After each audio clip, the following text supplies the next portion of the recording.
Frank anymore. We'll get banned. Oh, okay. No more Frank.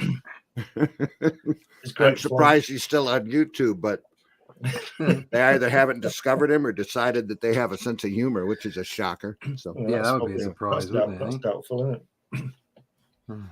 Come on in, folks. We know you're out there. I'm going to change my Facebook page before I forget, since we are now live.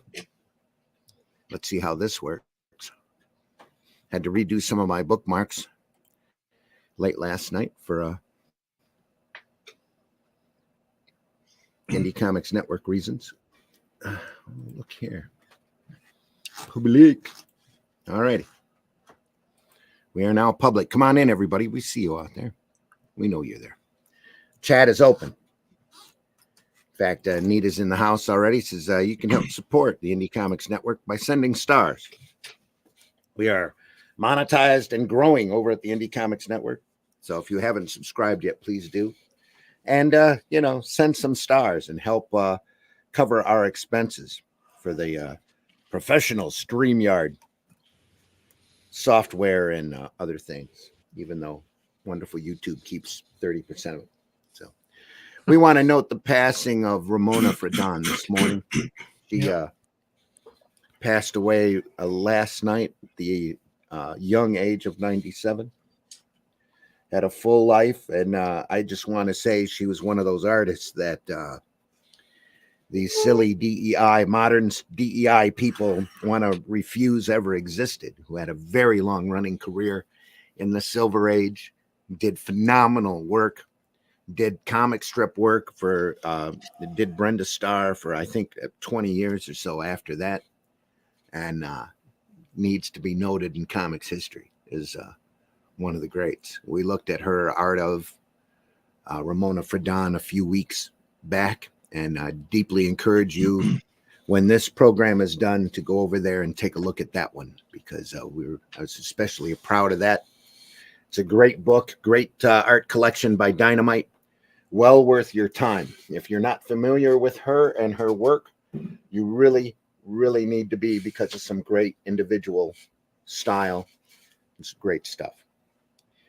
And today we are going to be looking at the work of Romero. I always do my best not to call him George Romero. Enrique. Yeah, that's so much sharper now. Yeah, that's brilliant. That's perfect. Oh, Rex is in the house. Cool. Welcome in, Devil's Flyer. Hello. Hope you're doing all right. A little bit of business, and then we'll get stuff underway. Here we go. Hang on. As I scroll down, past the Buseys. Here we are. Holy shit. That is the craziest thing I have ever seen. And I'm Dennis Quaid, and Dennis Quaid has seen some shit.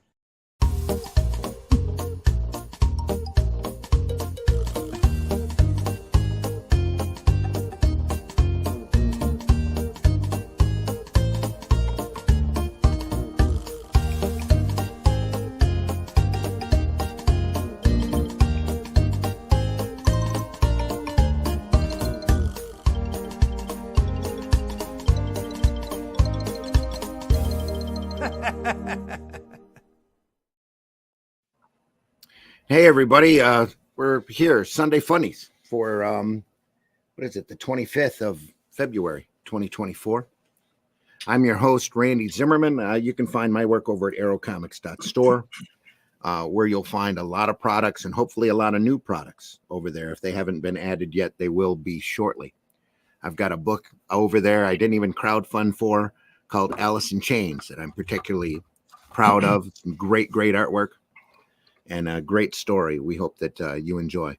Also joining us this morning is Mr. Glenn Fleming. Glenn, introduce yourself. Hi, everybody. I'm Glenn Fleming. I'm the person who spent 45 years in graphics, which is probably about 44 years, 6 months too long. I write books. I draw comics. I publish magazines. I do stuff like this. I'm old school. I do it all on artboard. It's all painted, hand drawn. And I produce got 11 books on Amazon, so take a look over there. Yeah, I write and draw all the time now. Okay. All right. Sorry, I had to mute myself there for a second. Also joining us this morning, Mr. Russ Leach. Russ, introduce yourself as soon as the camera kicks in over here. Everyone, that's not There me. we are. Here I am. There you are. Am I There you are. asleep? I'm a No, comic I book fell. It artist. was my fault. I fell asleep. That's It's all good. okay. I'll let you off. It happens. I'm a comic book artist from the UK. Worked on things like Batman, Doctor Who. Working on my own stuff now. Only Death Can Save Us, but most importantly, The Shadow Kingdom through Arrow, adapted from the original book by Robert E. Howard by Randy Zimmerman. So there you go. Find out all about that on my website, russleach.com, and sign up for the email list. There you go. All right. Speaking of Howard, I was at the Great Lakes Con yesterday, going through cheap trade boxes. Ended up running across a Conan collection that had a Robert E. Howard story adapted by P. Craig Russell. Wow. And we'll be looking at that here within the next couple of weeks. Just Cool. Amazing stuff. Good I love stuff. Russell's work. Good stuff. Yeah. I didn't know he had done any Conan, and who knew? He had I done a didn't long know. run. Yeah, I didn't know Toth had done any Conan, but he did do some illustrations. And there's a video on it on YouTube. It's quite neat. Yeah, I've not seen that yet. I'll be watching that later. Yeah. Go take a look. Yeah, same here. Also joining us this morning is Mr. Whiskey. Whiskey, introduce yourself, please. I'm the lead creative director for Bandit and Ricochet. We are a production company, art company, and what have you. We do 3D modeling, injection, for injection molding, spin casting, 3D printing, any kind of casting you can possibly think of. I've been doing art for, I guess, professionally for over 15 years. And non-professionally, since I could hold a brush of any kind or a pencil. And you can find my stuff there on the bottom left at Bandit and Ricochet. All right. There we are. Let's see, Facebook user says, this a comic review? Yep, we're looking at stuff. Yep. We look at stuff. We review the good stuff, though, Facebook user. We try to show the stuff that we love. Not a review, just to look through the art and story and appreciation. Yeah, Russ is right. Scratch Comic Publications is Modesty Blaise, quite simply one of the greatest strips of all time. Absolutely. You are quite simply correct. Quite simply correct. Log at Free the Net says good morning. Good morning, Log. That is Log right now, not LOD or LDG. Sorry, LDG. Sorry. Ish my eyes. Anyway. Also picked up a great collection of what is it? Cowboy Spawn. That looked really hot. Modesty Blaise, folks. We're going to look at Enrique Romero's work. Enrique passed here a few days ago, and we figured now would be the time to take a look at this fantastic comic strip. I should have opened with our comic strip opening, so sorry about that. How are we looking? That's great. Yeah, that's great. Looking good? Yep. All right, that's the start of the strip there. So how can you explain Modesty Blaise, Glenn? I don't know. You have to help me with that one. I'm not quite sure. Is she a secret agent type of person? Yeah, she was a secret agent for many years. Had a long, big career. Has an assistant named Gavin, who is a professional with knives and throwing knives. And the two of them are long seasoned professionals that have since left the business, shady and otherwise, and are trying to lead normal lives as situations don't always dictate otherwise. Yeah, it's more of a female reacher. Yeah, very much so. Yeah, the situations tend to find her, don't they? Yeah, what a great way to describe it. Yeah, as a female reacher, only with an assistant that runs through. Love the writing, love the artwork on this strip. It's about the most perfect adventure comic strip you could ever imagine. Always great reading. the chemistry between the two main characters is always platonic and always interesting. Very, very great stuff. I think it's interesting to note, or essential to note, that this strip was going for about 6 or 7 years before Enrique came on it. Yes. A guy called Jim Holdaway drew it, and he died very, very young. I think he was 42 of a Very heart suddenly, attack. yeah, very tragically. In 1970. And Enrique came on and continued it. I think he was on it for about, I don't know, forever, wasn't he? He was on it for about 20 years or so. I'm not sure. Let me double check those dates. He came in on the Hellmakers, went through Green-Eyed Monster, went through oh no, that's Hellmakers again, went through the Puppet Master, so he was on it for 7-8 years, I would imagine. Let me double check his timing here. I need my different glasses. Sorry, folks. Hang on here. Might even need my magnifying glass to rate this font sizes. I thought he was on. He left in 1978, so he's only on it for 8 years. 8 years. On that, yeah. I thought he was longer because he went on to another strip called AXA. AXA, yeah. Oh yeah, AXA. I particularly loved that as a young lad. Yes, very, very, very revealing, that strip, wasn't it? Yes. Not exactly a strip we can show here on Sunday Funnies without having a lot of censored boxes all over. Yeah, because unfortunately everybody's just so uptight these days. Yeah, yeah. And the word strip is probably strip. Very, describes AXA. Yeah, AXA always had them out. That was just the way she was. She's like Conan the Barbarian, wasn't she? Yeah, she was. Yeah, female Conan. Exactly, without a shirt and everything. Without a shirt. Without a shirt. It was futuristic though, wasn't it? It was like a Mad Max kind of thing. Yeah. Yeah. The Modesty Blaise started in May of '63. Romero came on in 70 after in 70. Jim Holdaway. It's written by Peter O'Donnell, who was a prolific writer. And according to this, the strip ran until April of 2001. Wow. I don't think he was doing it. He left in 78. ER. Didn't who was it that was doing Garth? Romero is credited with the final set of strips here. Glenn? Yeah. Who was it was doing Garth? Frank Bellamy. Frank Bellamy. Didn't he do some Modesty Blaise? I don't think he did, no. Right, okay. Oh yeah, Romero was on it for a stretch until 78. Yeah. Until June of 78, and then he came back on the strip in 86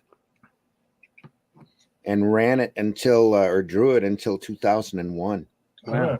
Also, he did do a long run on it, yeah. He did 2 long runs on it. What a run. Can you imagine being able to do something like that? He left initially at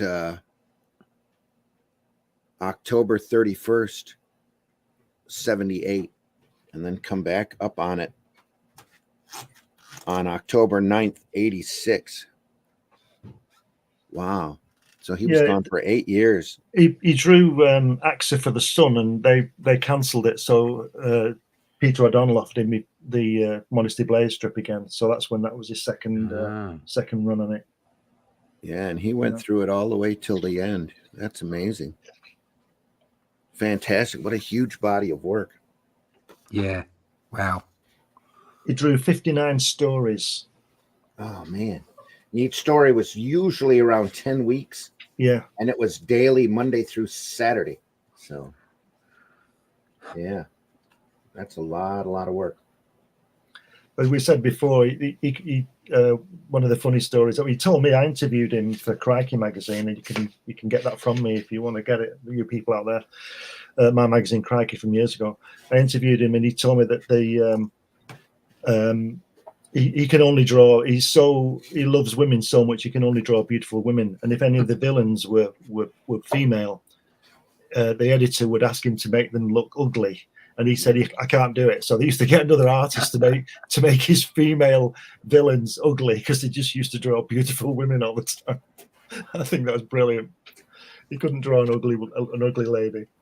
Do I need to pull that camera up just a hair? Let's see here. That's it. That's it.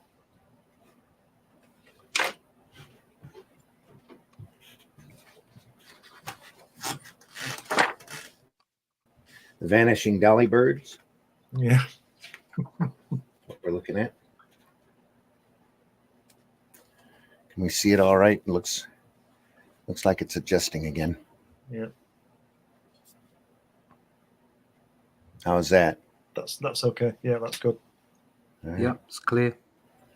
Look at that great face. Yeah. Hands out half the face here on the chauffeur.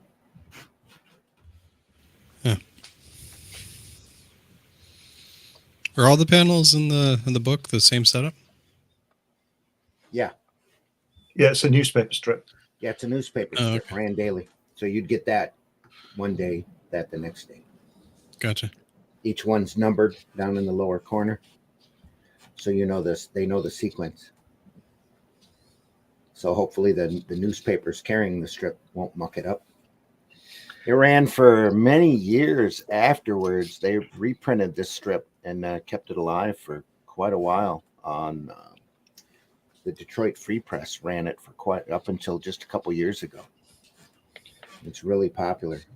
I'll give you an interesting insight into his mind, if you want, from the interview I did. Absolutely. I asked him what he thought of artists like Jack Kirby, Ron Embleton, Frank Bellamy, Don Lawrence, and Mike Noble. And he listened to this. He said, "I don't have any reference of those artists you cite." So he'd never heard of Jack Kirby, which is amazing. And But then didn't care. No, he's too busy. He's too busy drawing beautiful women. Yeah. Too busy, yes. Jack who? Sorry, I've got to draw this gorgeous girl. And I'm pretty sure we're not going to see any nudity in here. At least I don't remember there being any. Just great artwork, but just in case. Yeah, I don't think there is in this one. Just keep in mind that this is an It's English strip. They have different rules for. It's probably why he left this strip to do AXA, because that was his creation. This isn't his creation, so he probably could draw what he wanted, and he liked drawing nice girls. Yep. But his style is fabulous, isn't it? Yeah, it's beautiful. It's just amazing. It's classical almost. That Yeah. really looks shaky to me. How's it looking there? No, It's it's good. fine. It's good. Leave it. It's good. All right. As long as folks can see it. I probably have, got the wrong glasses on anyway. Again, that would make things look blurry. Oh, yeah, there we are. Yeah, good. Look at that hand on the fourth strip on the first page on the left. Middle panel. Yeah. There. Yep. It's very well done. Some great stuff. And just for the record, he didn't letter this strip. Yeah. So I think his working of the script that he would get from Peter O'Donnell was amazing. The way he can, I would imagine, I don't know, but I would imagine that he indicated where the words should go to the letterer, because I've seen where they just drove people's head, They'd have to, here you see that they're working around him. Yeah. Where here they're working over him. Yeah. Here too. But nothing is lost. No. I don't know who the letterer would be, but it looks quite nice. But it was that kind of a Marvel thing, because he'd send the strips in as pencil and then get them back lettered, and then he would ink them. Oh, that's a lot easier then. Yeah. Yeah. So A lot easier on the letterer. yeah. I mean, that would be lovely to be able to do that. Have Yeah. the letters over the top of the pencils. Yeah. So he was probably working. Don't know what I did there. He was probably working a couple of months up in advance. Yeah, he's doing 7 weeks ahead. He's working 7 weeks ahead, full strips. And if you think about it, it's 6 days a week. It's published, and he's 7 weeks ahead.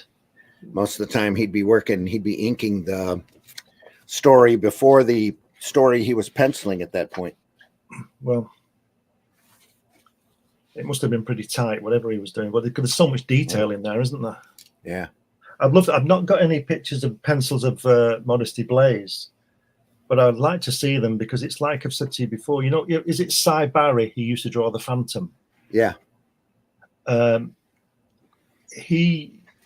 I've seen some of his pencil work, and there's nothing there. It's like Steve Ditko. There's just the basic drawing there. There's no blacks in there or anything. And he would do most of the artwork. He finished most of the art with ink, in the inking, because he knew what he was doing, if you understand what I mean, because he penciled it. You know, he didn't need to put all the detail in because he was going to do in the inking. So I'm guessing that this was the same. The pencil would be very light, very simple, and the detail would come with the inking. Yeah, I could see that very easily. Yeah. Greatest strip of all times. Who are we at? Good morning. Good morning. LDG. Yeah, we said good morning.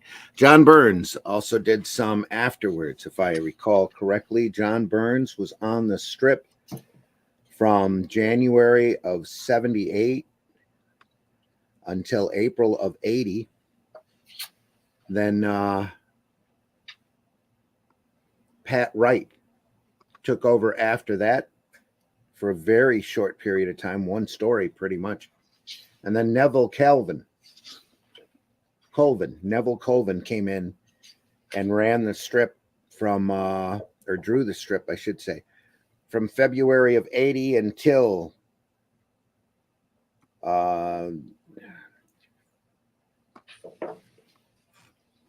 September of, where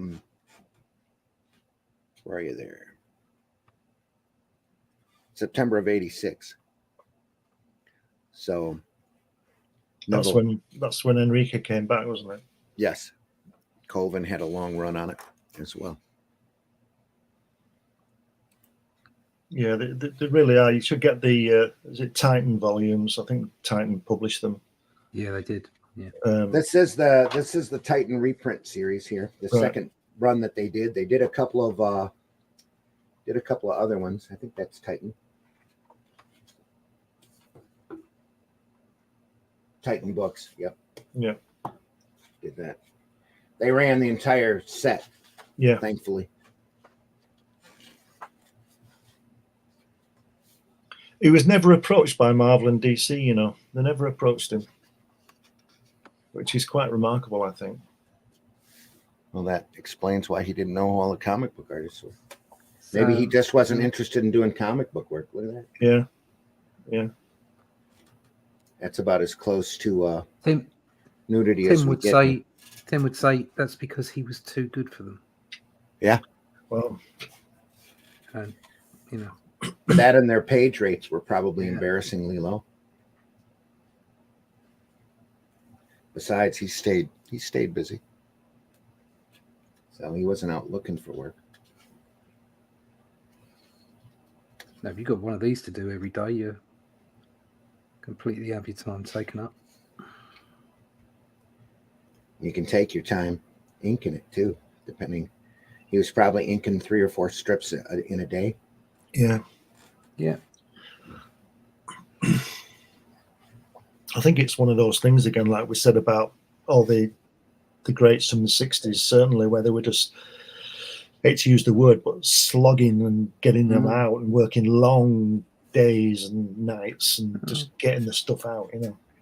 Although having a strip in a paper was the way to make money, wasn't it? That's right, yeah. That was the most lucrative. So I suppose if it was doing well, and Modesty Blaise was everywhere for a while.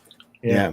You know, Super it could popular. be quite a nice income and doing 3 panels a day, pencil and ink, and be quite sort of, you know, take the afternoon off. I think I couldn't do that. I'd have to carry on because I'd be scared of falling behind. But I know what you mean. I'm sure that you did, yeah. But it just means that you can have holiday, doesn't it? It just means you can relax. Yeah. So it means you can have a day off sick. So yeah, You can take your time and do wonderful cross-hatching work, or if you the individual work here. I mean, on look at the work on that shirt. Afro. If you look at the guy at the top from the back, right? It looks like Garth, doesn't it? Yeah, It sure does. Yeah, With the thin hips and big shoulders, you know. that's Gavin, though, I believe. So yeah, Gavin was a old-time agent. The cool thing about Modesty is that they ran like Mission Impossible. Usually they overran the villain before they even got started. Love strips like that. Yeah. Characters like that. They knew twice as much as the villain about it, most of the time about their own operation.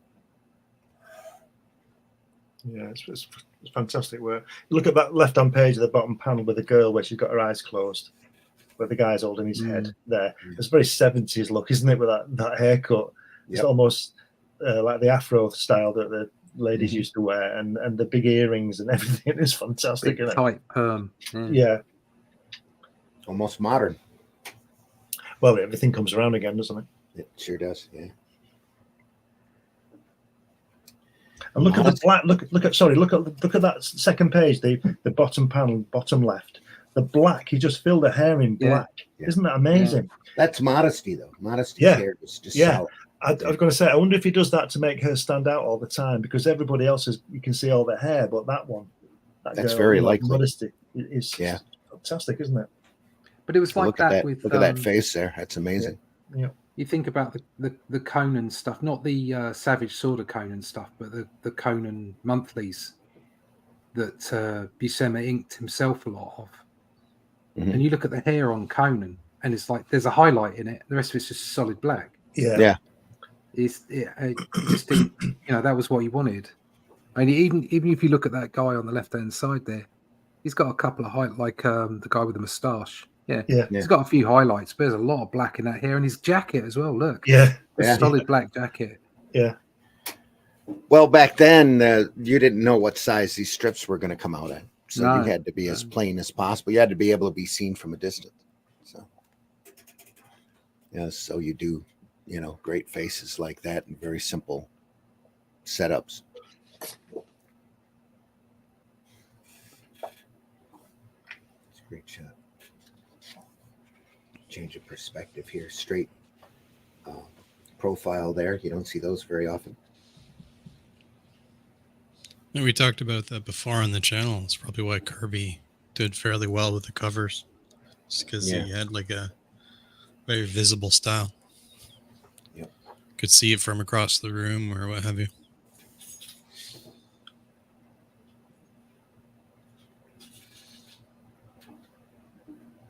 Looks like a zip screen here for the texture on her shirt. Yeah, it's great the way he makes. Look at that top panel, and she's watering the plants, and then she's on the phone, and there's sort of boring panels, but they're not. He's made them work.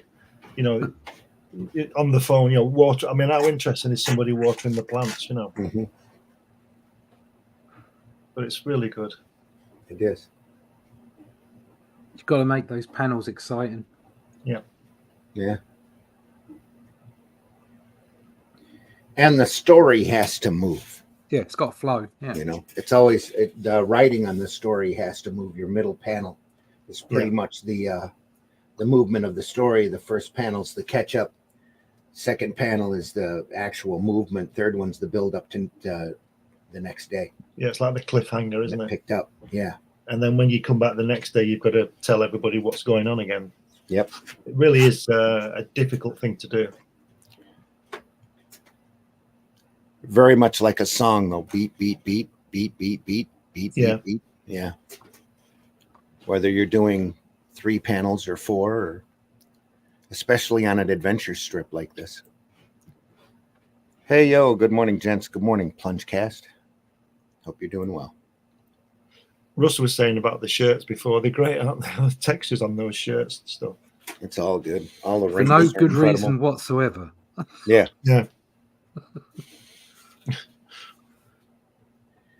To a lot of us who've been in comics for a while, you see a lot of Alex Raymond, a lot of Secret Agent X9, a lot of Al Williamson in this. Yeah. A whole lot of that influence. Not influence, but inspiration.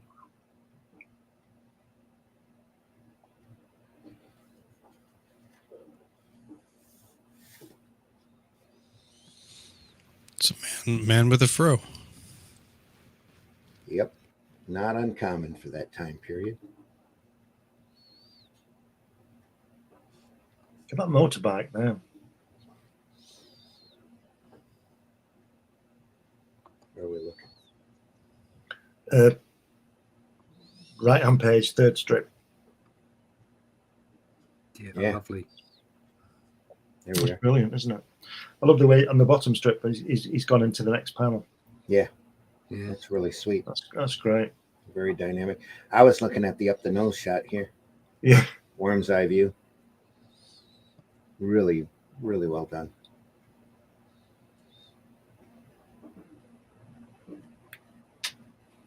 And there's an English Bobby there on the left-hand page in the middle panel. Lighting there. Yeah. Yeah. And there's Bobby with his daft hat. Yeah, superb.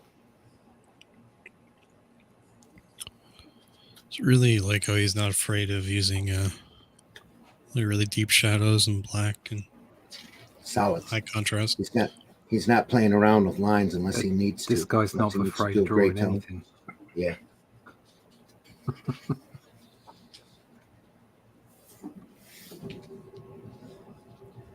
Now for some great scenery. A lot of close-up work. Yeah.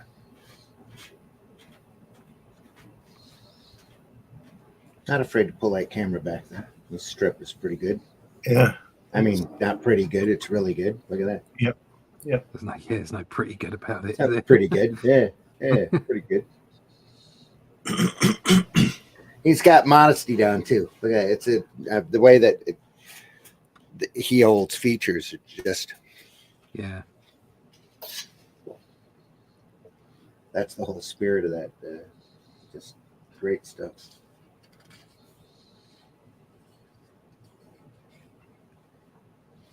Another up the nose shot here. Matt Murdock, ladies and gentlemen. Yeah. So, Somebody displaying a knife. That's not a knife.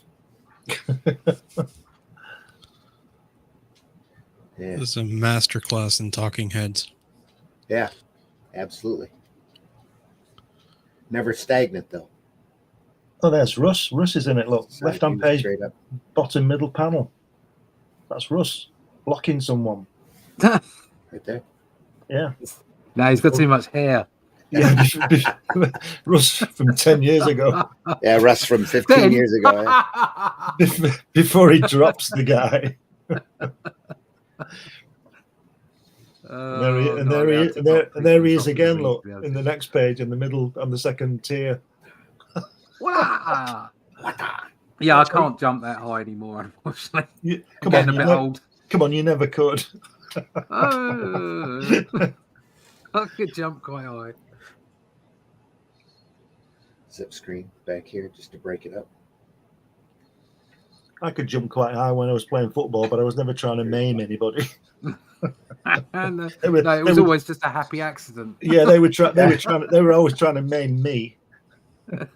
Got the broken toes to prove it.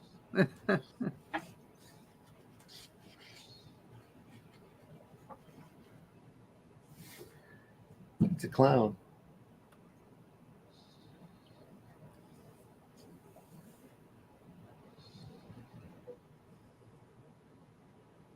The use of the blacks is second to none, isn't it? I mean, Wally Wood's good at spotting blacks, but this is just, these people are just brilliant. It's like the Garth strip too. They knew. Yeah. They weren't sure how big or how small. They had a basic idea that things were going to be shrunk down to about 2 inches if they were lucky, probably 1.5 inches in the paper. So they had to be seen from a distance. So had to be bold at times. Still, it gets pretty intricate. It's some nice line work here.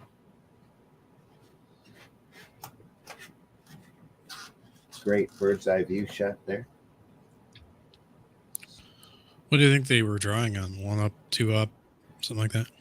Oh, they were drawing way up. They were at. It's probably more than 2. It's probably closer to 3 up at this point, especially compared to the size of these strips. The other The originals, probably, yeah, at least 2 up from the originals that I've seen.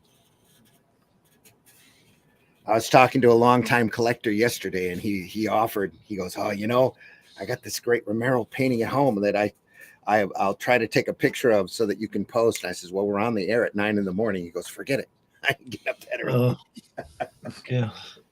But he had a original strip from every artist that worked on Modesty Blaise. He's a big Oh, fan. wow. He's got all these books too. That's great. Just loves his strip. Yeah.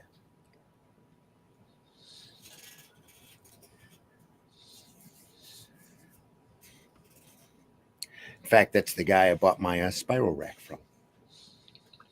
Who's that guy? The art is excellent. I'm not a huge fan of the story, though. Well, you'd have to read it. That's the thing. Yeah. It's a read. It's a lot more than what we can do here on Sunday Funnies. Here we can just look and admire the art, but the story is very deep and very intricate. Especially if you're lucky to find these books and read an entire story in a row.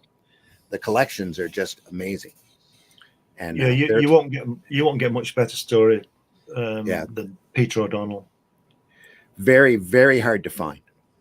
So, I'm sure the prose is excellent, but the themes or I'm just not a huge fan of. Oh, the secret agent. Yeah, there's a lot of character in it, and not a great deal of action sort of thing. But they are quite tense and suspenseful. You should give it a try. At times, it's like your average movie. We're still in exposition here, closer to the end of the actual story. There's a lot of stuff moving and a lot of movement, a lot of things going on. You start seeing more dynamic panels like this. Yeah, I think it depends how you like your stories. Do you just want action, or do you want a sort of well-paced thing? Well, it depends on what I'm interested in at the time. But I don't know. And sadly or fortunately, depending upon your viewpoint, there really hasn't been a lot of outside media of Modesty Blaise. There's been a couple of novels. I think there was a movie at one point a long time ago. It bombed, didn't it?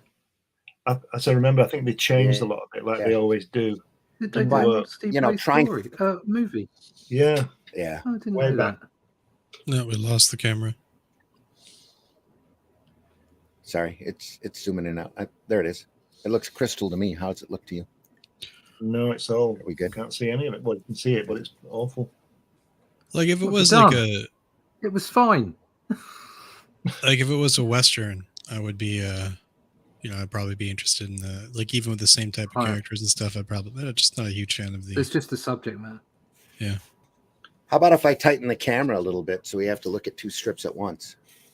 Might work. You think that would work better?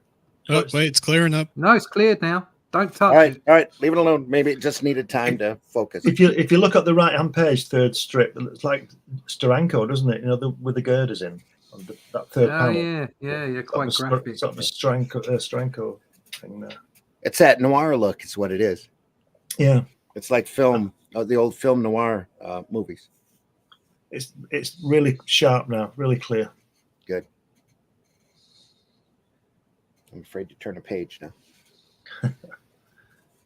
It's great here. Love that. That's great. Look at that last panel there. It says, the last balloon, it says, "I should think 10 minutes would be enough to kill him, Sydney." 10 minutes enough to kill someone. Send him to Russ Leach. He'll do it in 30 seconds. Yep.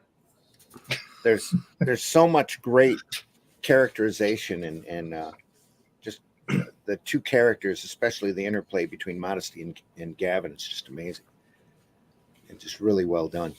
That must have been a real bummer for Enrique there, where it says Modesty Blaise by Peter O'Donnell all the time. Doesn't have his name there. I know he signs the work. Yeah, he does. But he doesn't get it. He doesn't get a credit. Well, that's probably why, isn't it? Because his name's not on it. Yeah. So I'm looking for a signature. I'm not seeing one. Yeah, they're all over the place. There's one bottom panel, bottom left. Bottom panel, left panel. You can see it written up the side of the Modesty Blaise box on the right-hand page. Bottom left. See it above the where it said Modesty Blaise in the box. Oh, right there. On the ceiling. It says Romero going up. See it? Yeah, right there. And then there's one, the one above. He signs them all. Yeah, it's there. It's there. It's just, yeah, it's modest. Yeah, he Yeah. doesn't. Yeah, exactly. He fits it in with the artwork. Hmm. He's confident enough. Yeah. I guess it kind of makes sense because few people remember the writer versus the artist nowadays. Well, it's O'Donnell's creation. Yeah. And at this point, he's probably doing full script. Yeah, I would think so. Yeah. Yeah. I've got an interview with Peter O'Donnell as well in Crikey as well. Do you? Maybe I should rerun them in Comics Unlimited. Yeah, Probably you should. Yeah, Yeah. that would be good. I did the Enrique interview a few issues ago because Tony asked me if we should put it in again. I said we can't do it for the third time. Yeah. We blurry again. No, it's okay. No, it's good. All right.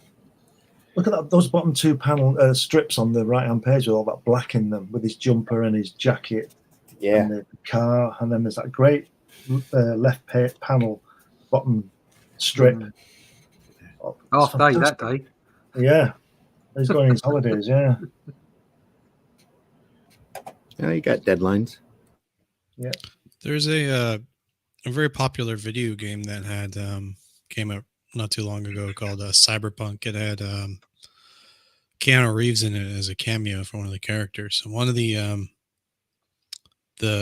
female protagonists, together, like the love interest of the main character, the character you play, looks like a fairly spot on modest, like the black-haired girl, and that's probably Modesty Blaise, right? Yep. Yeah, so it looks very very, very close. I'm wondering if the designers were a fan of the strip. could be. Possibly. Yeah. But yeah, it was something like, it was one of the more popular video games to ever come out, like, you know, millions and millions of sales, billions of dollars, you know, that kind of stuff. Mm-hmm.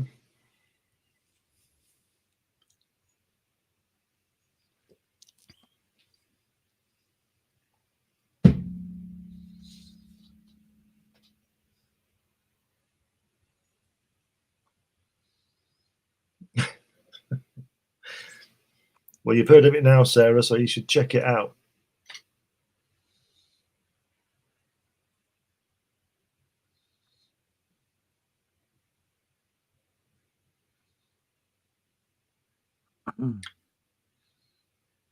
Nice eyebrows. They're dailies from the newspaper, Sarah, so they just get one strip a day. That's why the title's always on it.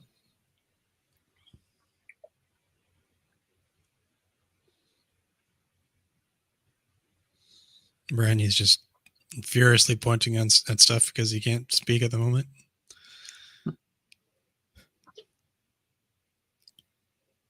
Thanks for that. Yeah, Monday, Tuesday, Wednesday, Thursday. Next page is Friday and Saturday.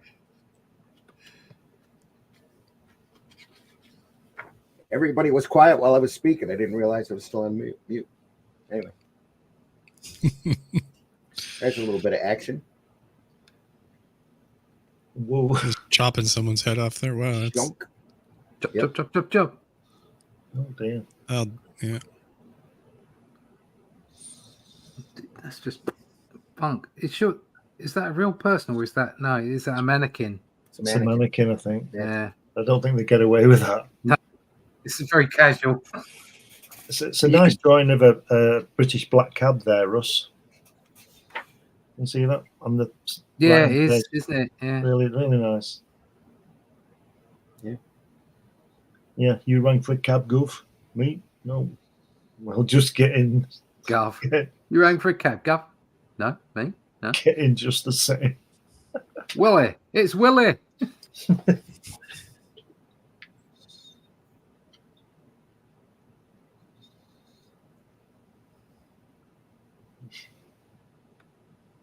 There's the thought. Brilliant. Yeah. Does it ever mention what her ethnicity is in this? The Modesty Blaise, or I believe she's part Asian.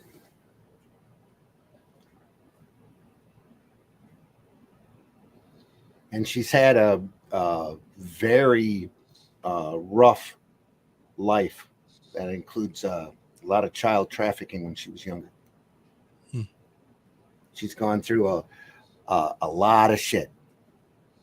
That's why she's over top of everything else. She's seen pretty much everything.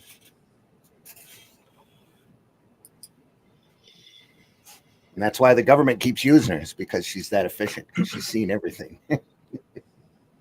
Yeah, it's like I said at the beginning, that the situations tend to find her. She's just trying to have a relaxed life, Yeah. and the situations are brought to her. And she's like Russ said, she's like Jack Reacher. Don't want any trouble, but not scared of sorting it out.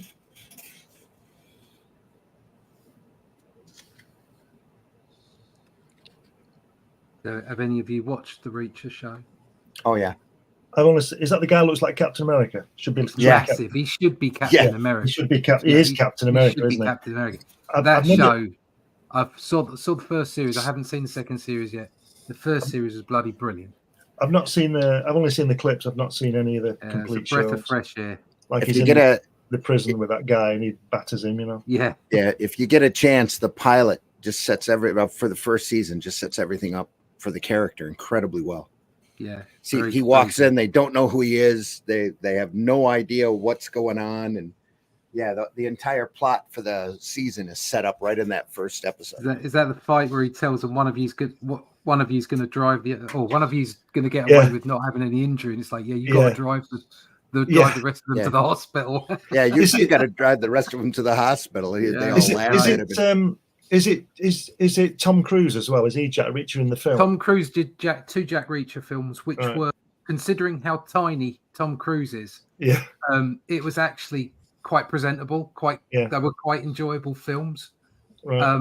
But Some of the in the book, wonders of he's cinema, big they guy, made him look so- taller than 5 feet. Yeah. yeah, in the book, he's a big guy, and the guy in the Yeah. series on Amazon really plays the part well. Yeah. In the series, in the pilot, they have him walking through this. He goes into this backwoods town in Georgia, and he's walking down the street, and it's this huge guy, and all of these people are just stopping and looking at him like, "Holy crap!"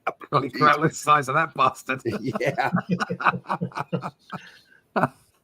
It's like there's something you don't see every day. Yeah. So they decide to pick a fight with him, do they?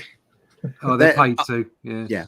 Yeah, all through the series, he gets into squabbles and Yeah. gets tossed into prison and arrested. And Yeah. the first, Right.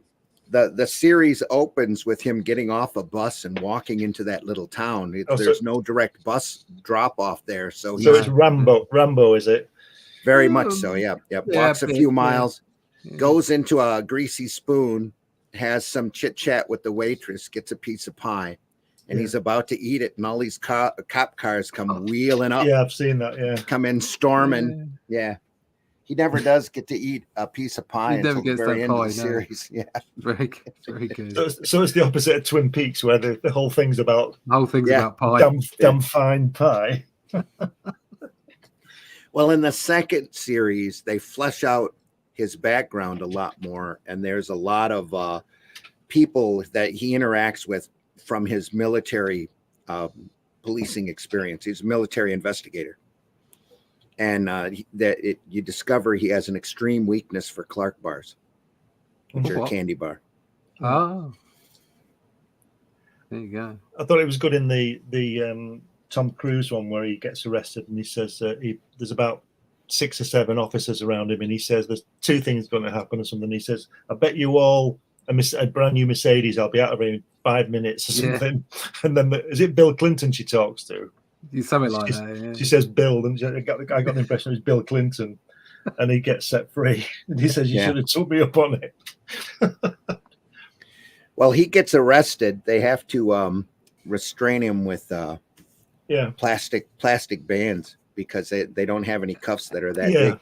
And then they look at his background, and there's a girl there who's, one of the smartest people in the series, comes up to her boss and reads him gives him the Cliff Note versions of his um, his history. And she goes, I'd hate to be the guy that had to arrest him. It's just like, oops, you're about to get into big trouble, son. Yeah, it's crazy. That's good stuff. But once they let him go, they're going to go after the scissors to snap his bonds. He says, "Don't bother," and he just pulls them apart. Yeah, and then holds up the strap and goes, "Do you recycle?" It's funny. Just great. Is that female officer the love interest? Yeah. Yeah. She does become the love interest, but she has her own character arc. Yeah. Right. She's not just there for that. She's a well-rounded character. Right. The whole thing is done really well. Really good stuff. You have to love the streaming series that are based off of novels. You know, where they have actually had a writer on it and they decide to stay as faithful to the material as they possibly can. And you can tell a lot of people respect. Well, Lee Childs, the guy who writes the series, is a producer on the show. Big fan, obviously. I think he's more than an executive producer because he got, they had to convince him to let this guy play the role, and he beefed up about 30 pounds. But he was if you see him in Titans, he played Hawk of Hawk and Dove on Titans, and he played Aquaman in the Smallville series. All right. No, I didn't know that. And he was supposed to have the Aquaman role. They did a pilot for Aquaman, and they didn't cast him as Aquaman because they didn't feel he was known enough. Like we all knew the other guy. Yeah, they ended up going with a more known actor, and his partner on the Aquaman series was Ving Rhames. He's a big, large black guy. There are no more famous people. Well, no, not famous people. There are no more movie stars. Yeah, there are no more movie stars. So you might as well, just write a decent story. Yeah. And it's amazing what you can do. The cool thing with this is that they know he's playing that character, and he does it incredibly well. He's made for it. He knows he's built for it. He's almost got the same attitude in real life as the character, and it's really he was really made for that role, to tell you the truth. That, and you'd say he'd make a great Captain America. I think you'd tan him up. I think he'd make a great Doc Savage. Just incredible. Oh God, yeah. Old style. Yeah, go ahead, Whiskey. Sorry. I think as things progress, I think we're going to start seeing a decline in movies and a more interactive media, like sort of like video games, but more story based kind of stuff. Yeah. I mean, Go ahead. The medium's already the largest industry in the world for entertainment. Billions and billions of dollars of sales. Huge companies. They far outstrip sales on movies nowadays. And they, with all the technology they have, they can do actors in the games and stuff anyways. Right. It's funny when I first started playing games and graphics were awful. I kind of wished for that kind of interactive movie almost. That's what video games have become in a lot of ways, an interactive film. Mm-hmm. And now that it's here, I wish I could just play games again. Because I don't fucking want it. I just want to play a game. Just let me bounce from one platform to the next. I'll be happy. Yeah, my wife and her wisdom, that's probably because I'm old. Yeah, my wife and her wisdom forbade me to have a video game system. Yes, what a good call that was. Says if you're going to do comics, you need to do comics. Don't don't bother. Stay away from the video games. It's not good for you. We got a Wii in, but it was for her exercise. So yeah. Well, I suppose it's all based on the genre that you're interested in. There's very good stories out there. They hire occasionally, they hire extremely good writers and then directors and stuff like that to get good quality stuff out. Just depends on what it is. I equate it to watching movies. If somebody spends time watching a movie, there's no difference than playing a video game, except for you're more at least you're doing something creative thinking. You're doing something. Yeah, I get that. And yet they have As- such a as- hard time transferring a video game into a Yeah. TV series. Yeah, well, again, all this is down to just bad writers at the end of the day. It's not that there isn't any difficulty in doing any of these things. It's just they're just done badly. Yes. But for my own personal tastes, I'm more of a Doom player than I am a Resident Evil player or what's the one where they throw him on the island, and it's been going for a long time now. Oh, The yeah. Far I know Cry what you're series? talking Far No, Cry, no. yeah. Far Cry? I'm far more Doom than I am Far Cry. Yeah, Oh, I don't have any patience for running around. Just throw me the monster in front of me and I'll shoot it. I thought you And were then, talking about the other one that takes place on the island with the switches and the buttons and the doors that open. Oh God, no, I don't want to know. That's No. Mist. No. That's a Mist. classic. That's it. Mist. No, I'm far too old for that. Oh my goodness. That's a classic. Just bored me senseless.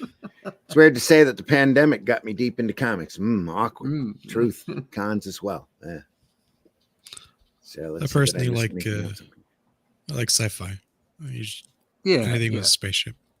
Yeah, anything with There's spaceship. Yeah. There's a spaceship in Mist. By watching podcasts, interacting then when everyone went online during the pandemic, etc. A lot has been learned, and it's nuts that it's been 4 years now. Yeah. I had a lot of people coming up to me at the show I was at yesterday telling me they were so happy I was up and walking around. And I go, oh, that was 2 years ago. Yeah. It was also led me to becoming friends with amazing people I never would have otherwise. Oh, thanks. Sarah, you shouldn't talk about Brian that way. He's going to get a big ego. Via Tom Cruise, his nose and size makes me think of an aardvark, and I've never seen the type of women loving him. I did see in person where the movie Cocktail was filmed. There you go. There you go.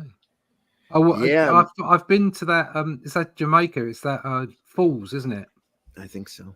Yeah, I've been there. Either that or the Florida Keys. It's nowhere near as when you actually get there. It's beautiful. It's great, but it's just full of tourists. Yeah. I saw It's not Tom the same Cruise. feel at all. I saw Tom Cruise when he was making Collateral Right. around that New York area. Were you amazed as his shortness of stature? No, I knew he was small, but I was amazed that he dyed his hair.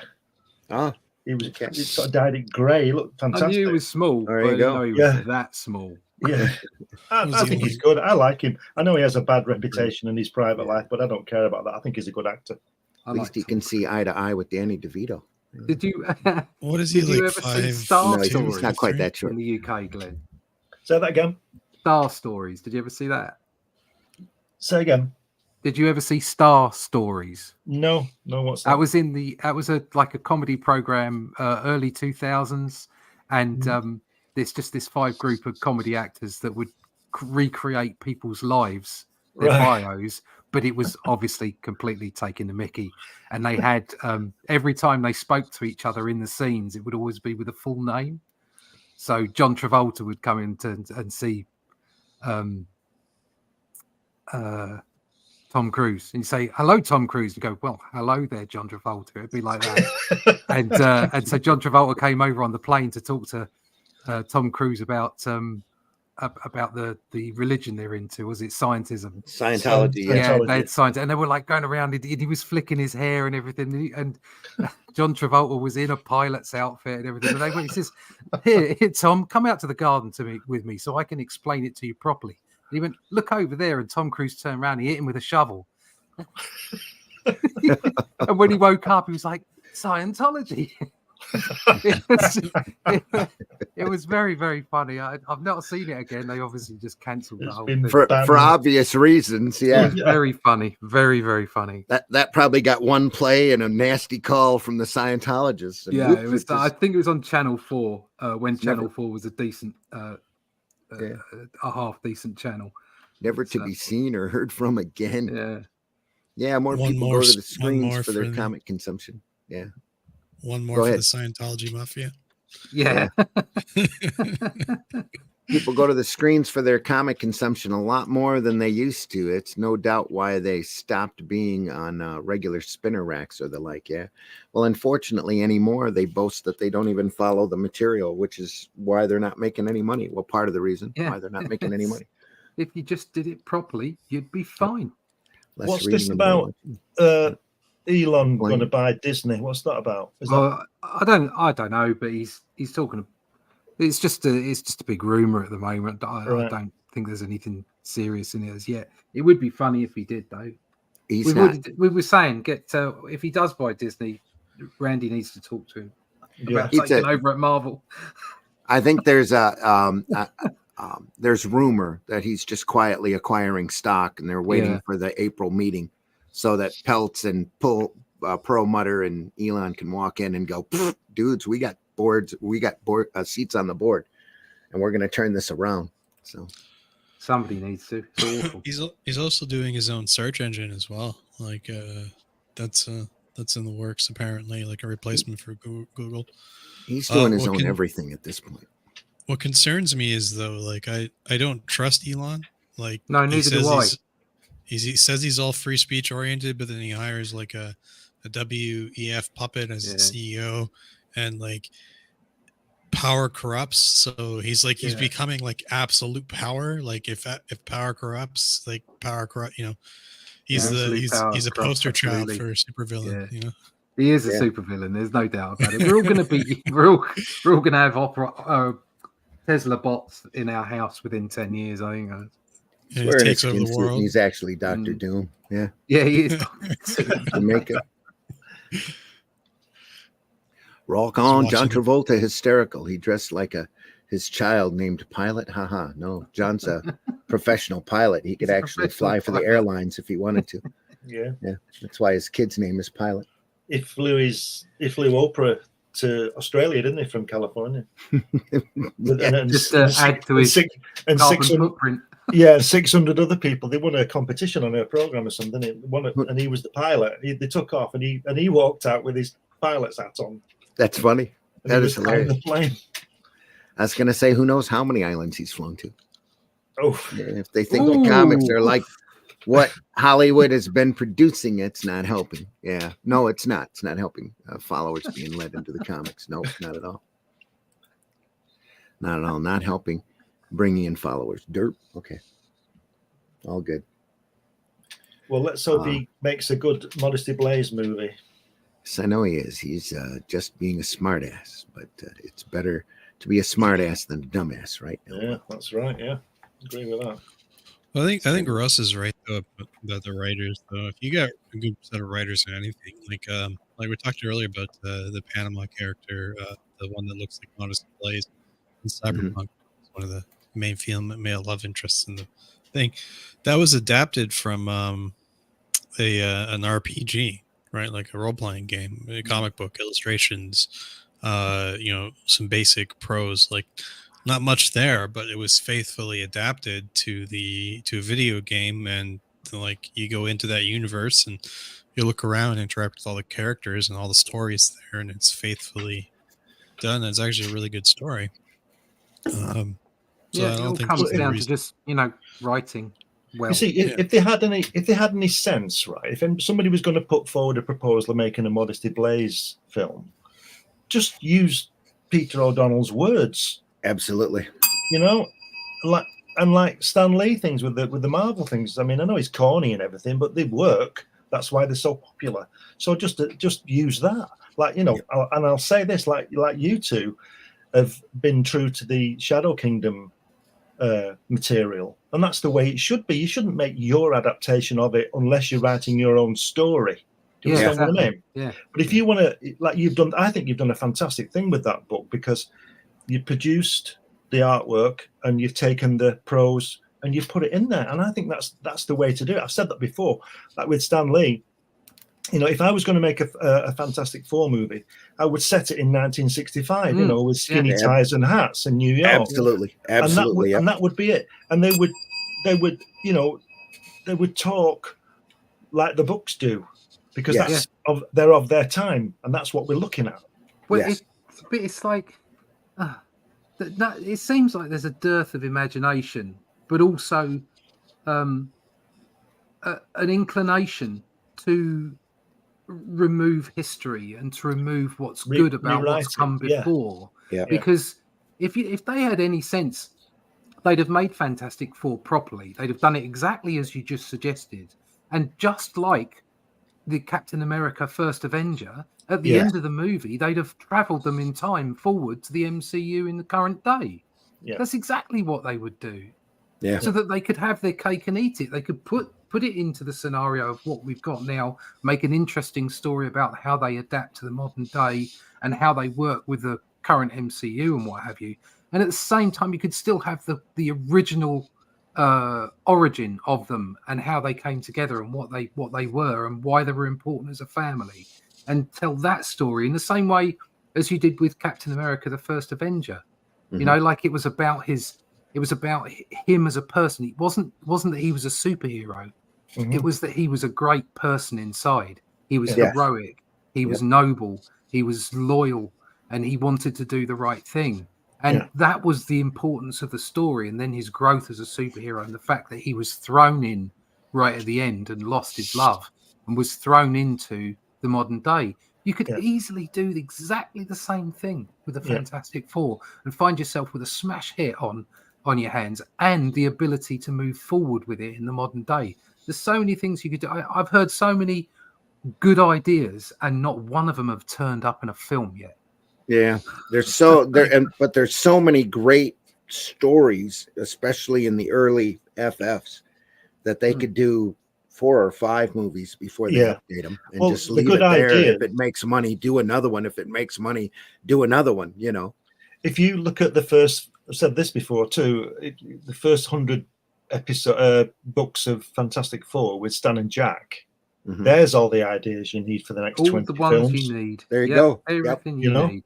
But you've got to present them like they were, because that's what we like. It's like people in Hollywood are using the guise of sophistication for ideology.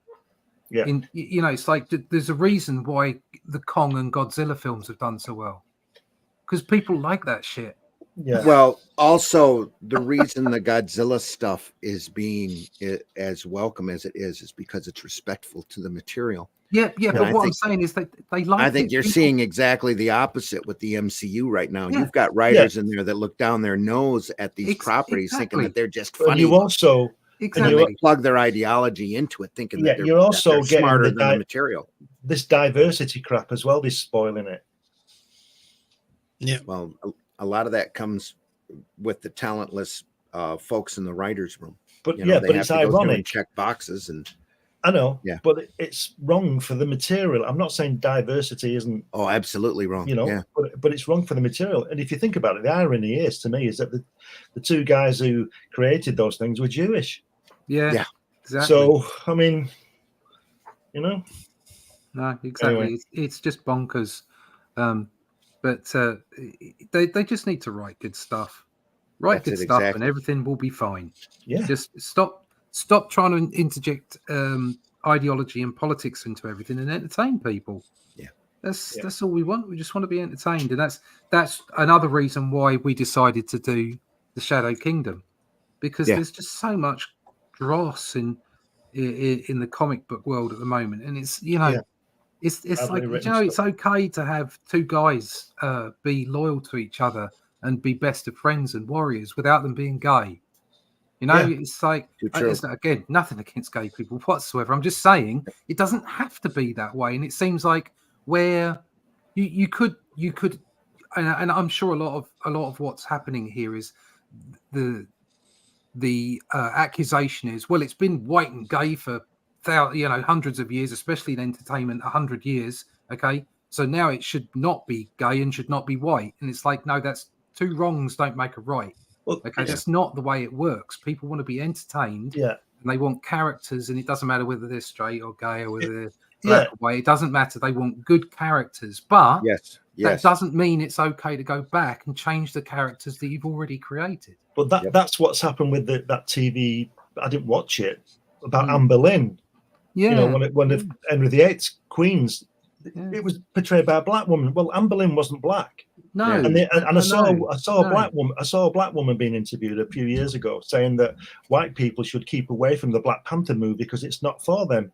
You know, it was created by two white guys. Yeah. Well, again, that I think you say that about anything, and what you're doing is you're being divisive. Yeah.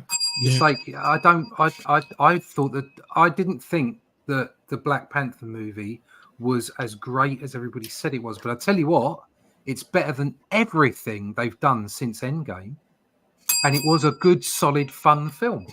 I enjoyed it, and I have it on DVD. I have it on. Well, I find Why was it not for me? I don't get it. Well, Anyone- I'm a human as well. Anyone sitting watching Black Panther and then watching Wakanda Forever will see that sea change, and it just it's heartbreaking. It really is. Well, Yeah. What they've done. I think Whiskey, she did me a favor, that woman, because when I saw her say that, keep away, I have kept away and I've not watched it. Well, I enjoyed it. Are you talking about the second film or the first film? No, she said that about the second film. The second second one, film, yeah. I mean, I don't want to know either. It's like I don't want to know about anything divisive. I watched the first. When I was a kid, I thought Black Panther was fantastic. Yeah, I loved the character. it's brilliant. And I know plenty of of people of color who liked Captain America, even though he wasn't the same color as them. So it's like it's about characters. It's about doing the right, about heroics, about doing the right thing. Well, it's a prime example on how the divisiveness has eroded the culture, because in the first Black Panther film, they were buying out theaters, they were busing kids in from school, they were having them sit there and watch it, and they were encouraging absolutely everyone to go because it was it was a fun movie, it was a great movie, it was an entertaining movie. And then Wakanda Forever, it's not made for you. You saw so much more divisiveness, and the quality of the movie is such a tremendously huge step down in every direction that it's just sad to see. What I find funny is you talked about replacing culture and stuff like that just a second ago. I think it's exactly what it's about. Their whole goal is to replace culture, because there is probably hundreds, if not thousands, of like purely African oriented stories with mythology and characters and literature and all kinds of stuff that they could easily fall. Where's all that stuff? Where's all the representation of that, those mediums that would be specifically made by those people, for those people, for that community, whoever, right? Like highlighting and enriching their culture, and but instead we replace every ginger in the book with it doesn't make any sense to me. Like, that's because it's not coming from a heartfelt place. It's coming from a place of divisiveness. Yep. Let's try to swing back to the material if we could. They're removing and changing history of even real life events outside of the comic realm. It's ridiculous. Makes me cringe for future generations. But along with what we were saying about the Shadow Kingdom and about books like this, it's quality storytelling, characters, fantastic art. Okay, this is fantastic stuff. Yeah, let out. She's dressed in solid black. Very little delineation when there's an overlap. It's just all just beautiful solids here. No wrinkles necessary. Just solid silhouette there, just like her hair. It's like she's turned into a superhero. Very much so. With a costume. But when you can draw anatomy that well, you can get away without the extra shading. A lot of great use of blacks in there. Yeah. Black spaces. Yeah. Turning the page now. That's it.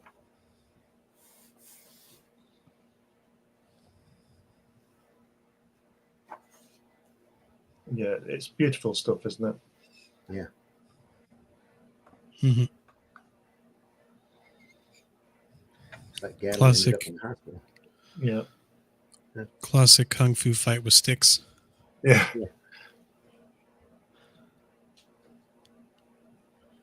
texture here, done by hand. For that coat. Line work. I just love that texture of that guy with the afro's hair. It's fantastic, isn't it? It is, yeah. They're all extras from the Sweeney, I think. Yeah, yeah. I'll tell you what I find a good way of showing a good strip as well, because if you look at the left-hand page bottom strip and then the right-hand top strip, that's 2 days worth, and Modesty's not in it. No. That's what I used to find wonderful and intriguing with those fantastic full covers where they're not on them. Like that fantastic one you showed at the beginning of the show with the Silver Surfer. Uh-huh.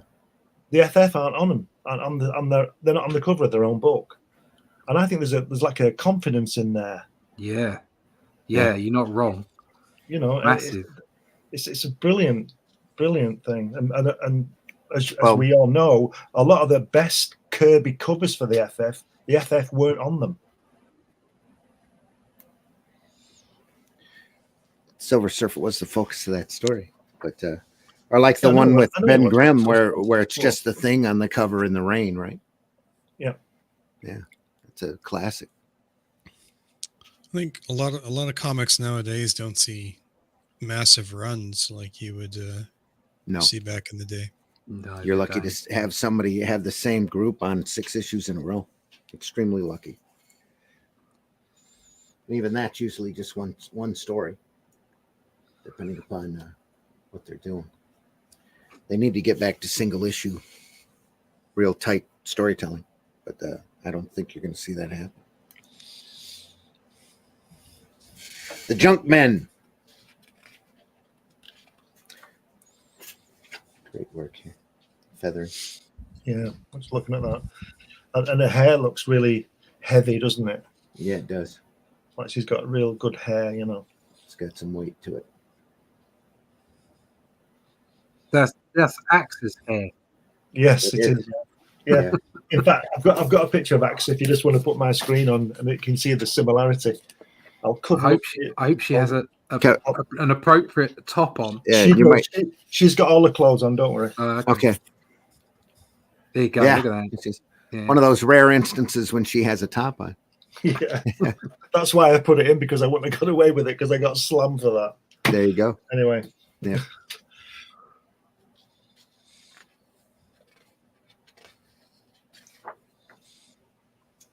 The Junk Men.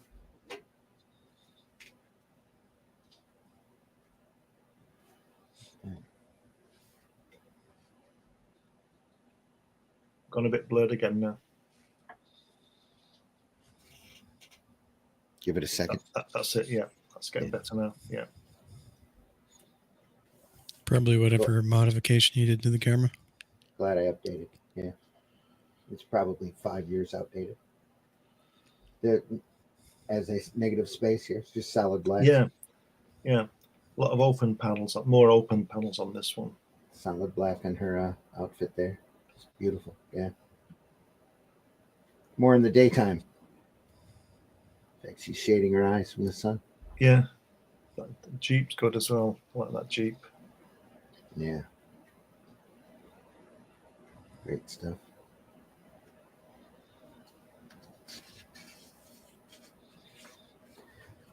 Keep feeling the page, because the paper stock they use here is really nice and thick. Yeah. Carries it well. It's a great shot. That took a little time. Something here. And that mosque, like in Turkey, that one. A big one. Look at that. Look at those rocks down there in the center panel on the last page. Look at that. That rock formation there. Negative space. Yeah, the lit frames and everything. It's fantastic, isn't it? I was gonna say this figure here reminds me a lot of like a Ron Smith inking. Yeah. I get that. Yeah. You can tell he's had to have been influenced by this when he was a kid. Wonderful camel here too. One of the things I like about, I guess, these older strips or older comics is that like all the men in them are like middle-aged, except for their action heroes. So like, and Everybody they're looked just- older back then, though. yeah, everybody looked older, but like they're not young. They're not like 20 years old, right? 25. Or 20 or supposed. But they look older This guy, anyways. this guy here is like 28. Yeah. 28. Anyways, like what I'm always curious about is what kind of knee braces they're wearing, because I'd like to buy some. He's just had a hard life. He's 16.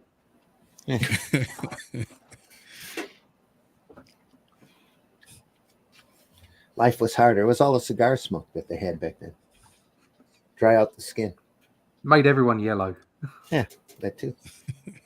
Everyone looks like the Simpsons. Everybody's a leatherback. It's where, Or a saddleback. it's where the Simpsons came from. Yeah.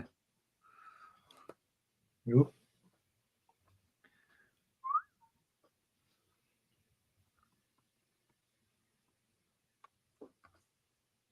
What's that on that second strip on the left-hand page? The first panel.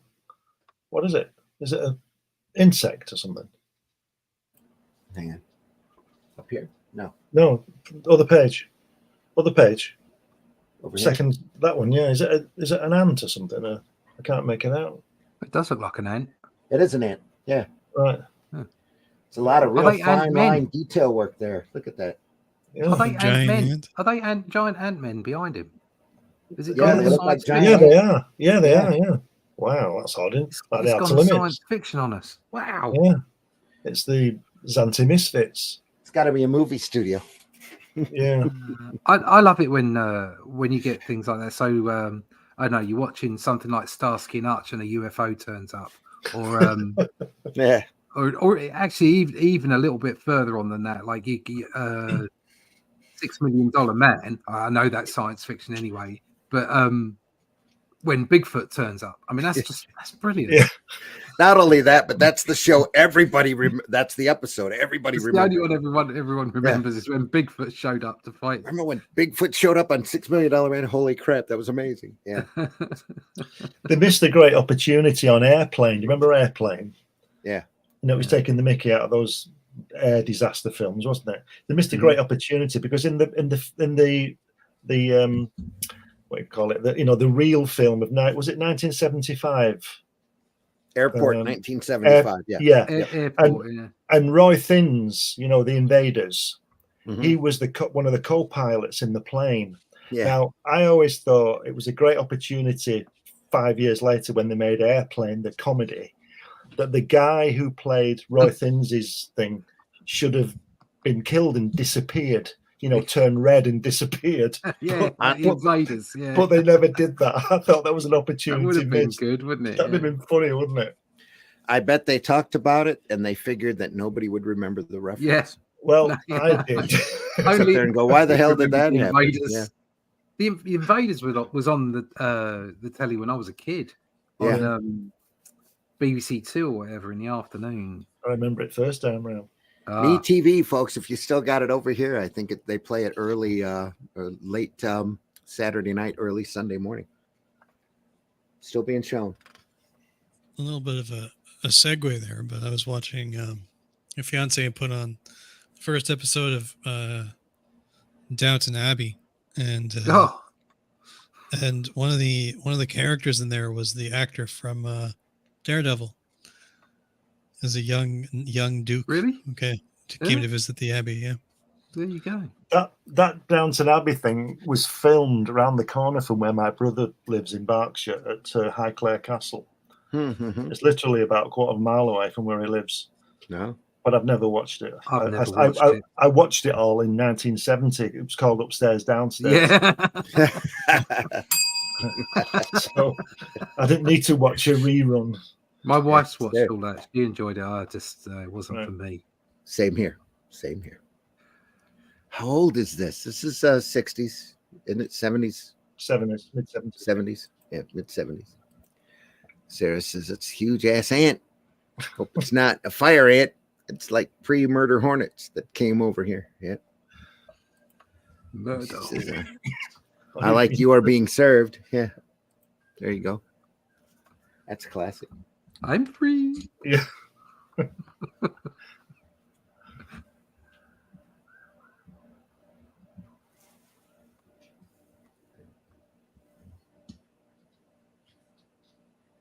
Not afraid to bend that figure a little bit. Lean forward. Nice relaxing pose here. It's fantastic. Beautiful work.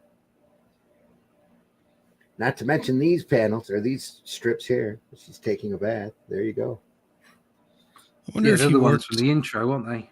Yeah. I wonder if he worked with models ever. No, I doubt it. He Yeah, me too. just got on with it. He could draw. I think, yeah, I mean, that you do life drawing early on. Yeah. And then once you start drawing people again and again and again and again, you start to get it. And then you do a little bit more life drawing and you go back and you do it again. But you don't necessarily use models to draw from. I think the trouble with, like, models are great because obviously, and real life drawing is great because it gives you a sense of weight. It gives you a sense of body language, all those kind of things that you can only get from real people. You can't get them necessarily from photographs. Yeah. So figure drawing is great. However, the thing about comic strips is that so many things are accentuated, and it's like it's the difference between anatomy and figure drawing. There's a difference. One is how the body's built and literally how it's put together, and the other is actually how people work, how real people sort of are. And you can see it in like Buscema's work and this stuff. Is after a period of time they kind of get the shortcuts for the way that people stand and that kind of stuff. Mm-hmm. So they don't necessarily use models all the time. That's great. There's no doubt there's real benefit from having someone. So there'll be times I'm like, how do I get that angle?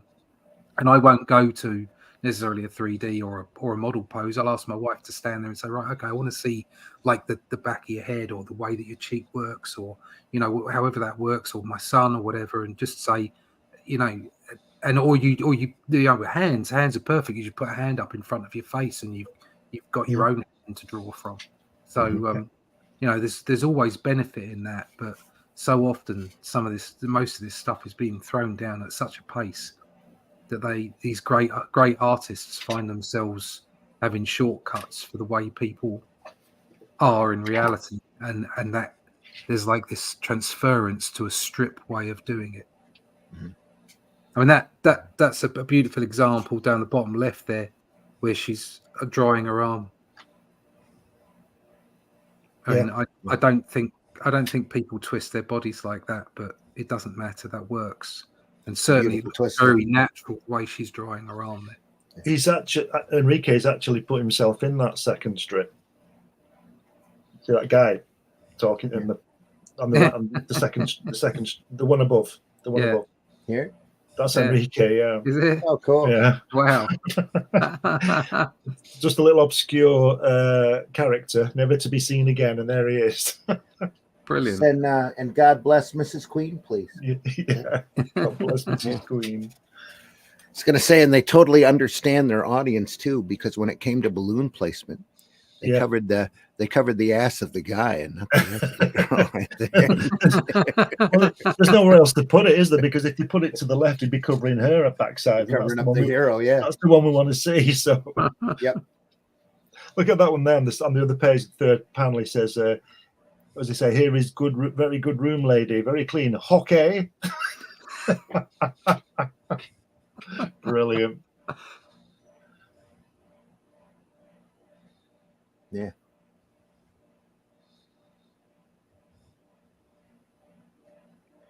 Again, a couple of great establishing shots here. Yeah.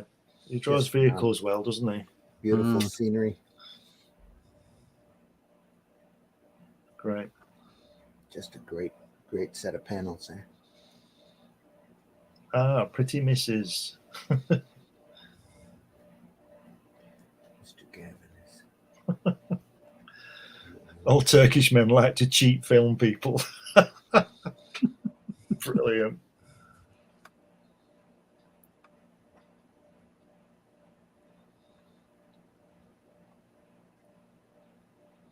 Hand done balloons too. Yeah. No straight lines. No, it looks like they're not even using a curve on it. They're just doing it by hand, freehand. Yeah, yeah.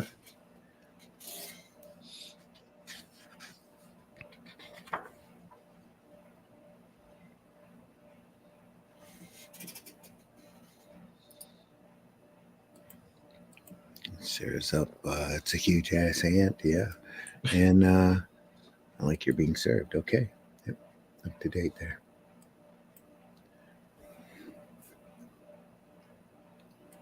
He does great textures, doesn't he? All of these strips have that too. Yeah. If it's not a zip screen in the background, it's their own line work here. Look at the shading here done around the light source. Look at that left-hand page bottom panel, end panel, bottom strip, end panel. The way the guy's leaning on the table. Yeah. The way his muscles are working. Yeah. It's great, isn't it? That? Just amazing. And the flat of his hand is on the bottom of the panel. Yeah. Yeah. Well, there's Enrique again. He's a little bit of action work in here. Yeah. He's okay. Okay. Okay. Oh, they're slapping him around now. Yes. They're tough guys, aren't they? Lovely. There was a post by Joe Rubinstein, and it was about where he was saying I was trying to make more cartoony faces, Right. because he's got a lovely style, and you can see that here. It's like there's this realism to it, but then you've got this cartoony face with a big tash and everything. Yeah, it was like some sort of animal on his upper lip. Yeah, yeah, it does. It does. And I always find that this is the best kind of art. Comic book art. I love this. Yeah. I love the way Buscema drew like that. So he would draw these beautiful people like Conan or the women that in the strip, but then he'd draw these incredibly ridiculously ugly pirates or old crones or wizards or whatever. Yeah. And they weren't real. They were bizarre creations. Yeah.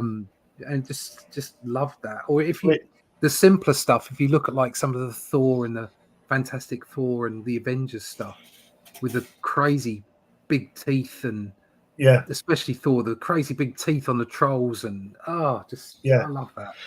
What they're doing there obviously is making the hero and heroine the beautiful people, aren't they?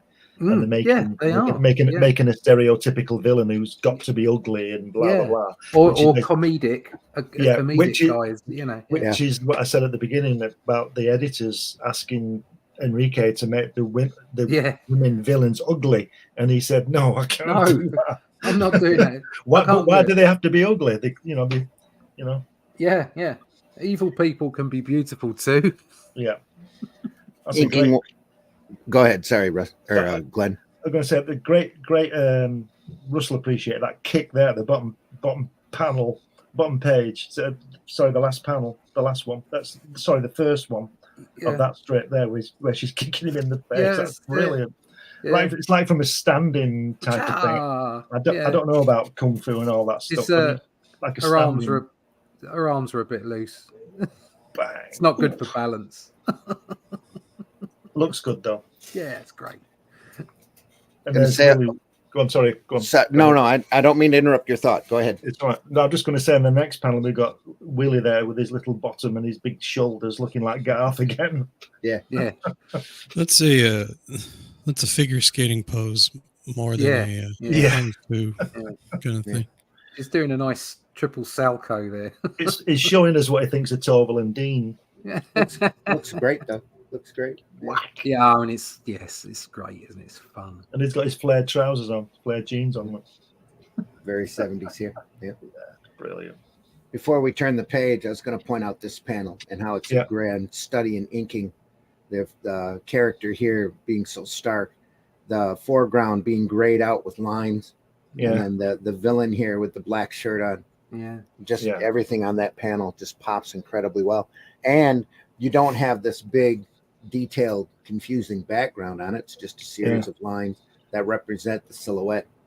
The same guy over on the first panel with his arms folded on the top strip, where he's got that guy there looks a cross between Graham Souness, who Russell know, and Magnum Tom Selleck, doesn't it? Yeah. Graham Souness. Bloody ruined Newcastle. It's his fault. He did, yeah. Line work here again. Yeah. Just fantastic here as well. Wow.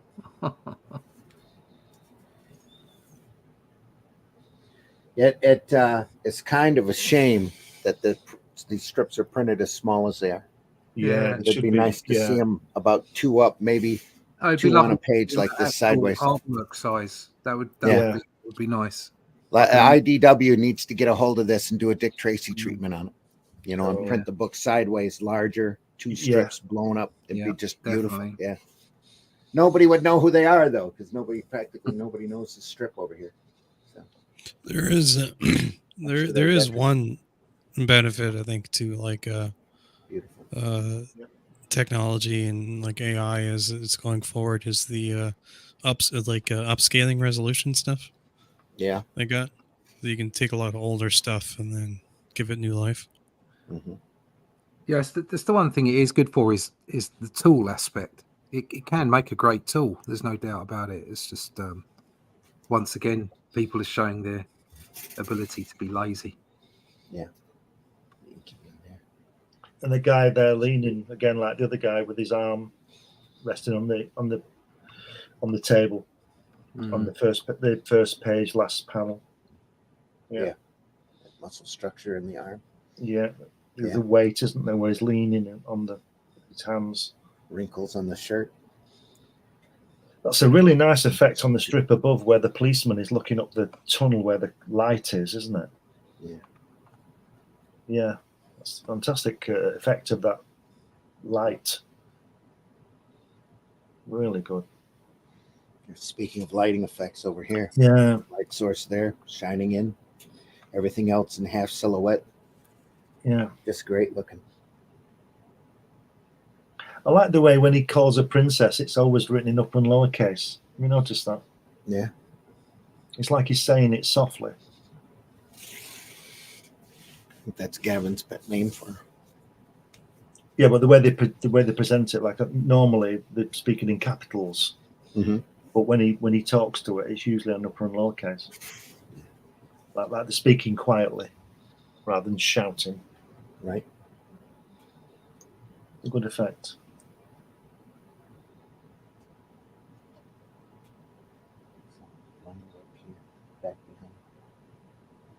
It's beautiful.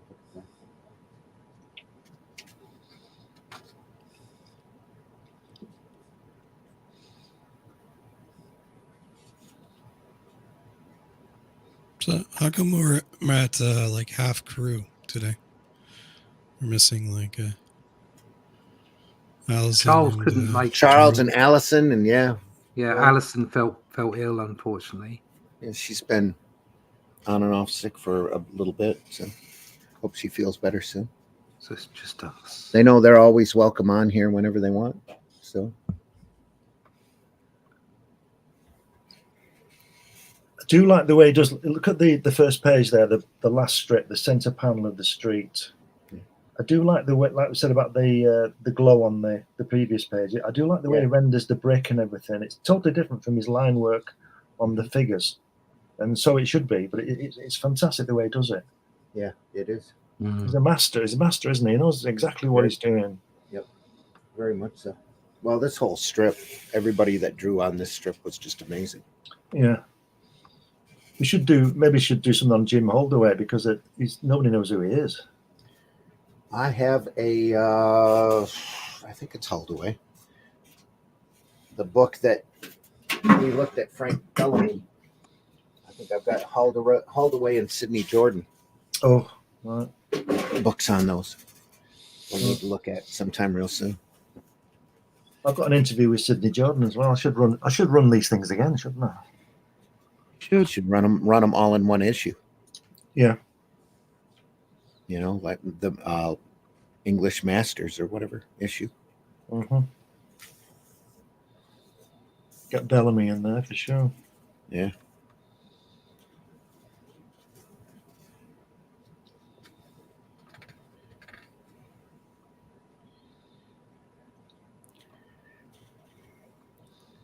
Next week, I believe we'll be looking at some Eisner. We're going to have to record Sunday's program early because I have a convention up in Midland. I thought it was 2 weeks away, and come to find out it's next weekend.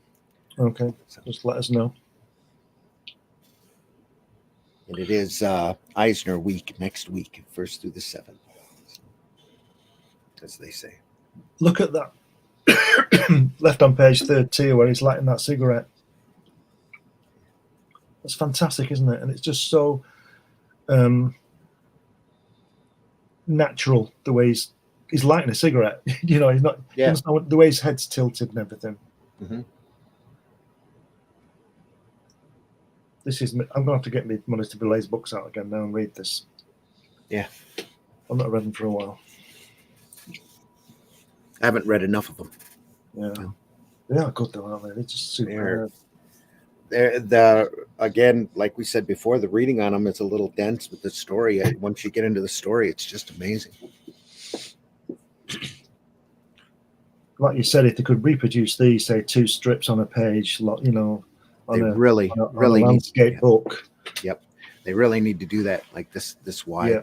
and just 2 strips. Yeah, they absolutely do. Be great if they didn't shot them straight from the originals full size, wouldn't it? Yeah, good luck. But wouldn't it be wonderful? Yeah, we can't have wonderful, can we? So I'll just have to. I think the originals for these are all over the place. I think they're everywhere. Yeah, but Titan must have the scans. Yeah, at least, you know. Yeah, they probably have the stats. They'd be able to blow up real well.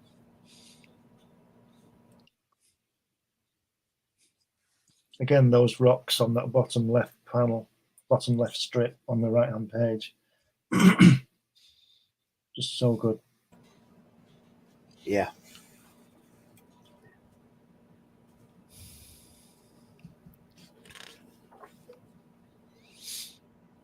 I think it's great. He keeps putting a camel every few panels to remind us he's in Turkey, you know. And then he draws the odd mosque so we can just, so we don't forget where we are. Yeah. Nice go.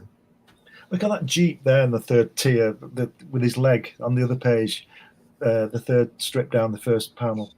Where his leg is, you can see the driver's leg and the Jeep. It's just so casual and, you know, it's great. Great observation.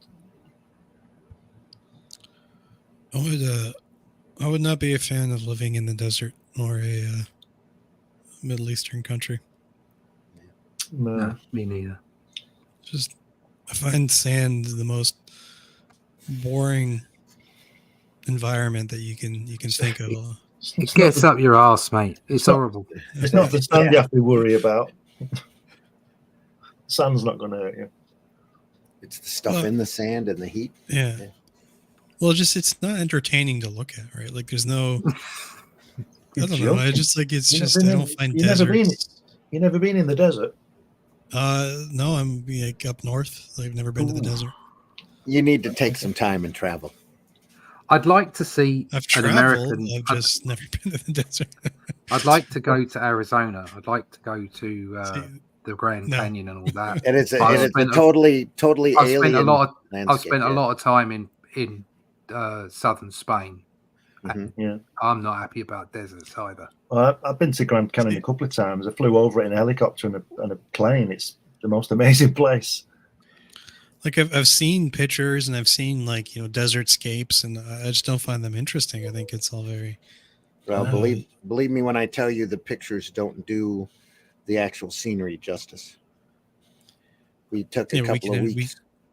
We Go can ahead. you can infer though, like you can have like an Yeah. I would recommend to anybody, if they can, to go to the Grand Canyon and take a helicopter and fly into it like I did. Yeah, And I that's- I've quite got- fancy yeah. doing I've that. got a film Yeah. of it. I'll post the link. It's just Yeah. amazing.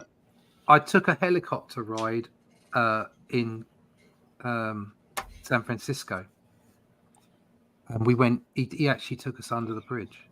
Ooh, Genuine Comics, Dave in the house. Nice to see you here, Dave. Thanks That for was dropping cool. in. yeah, That was very cool. Yeah. And Awesome. when I was over there in 2001. I came back the morning of the event of 9/11.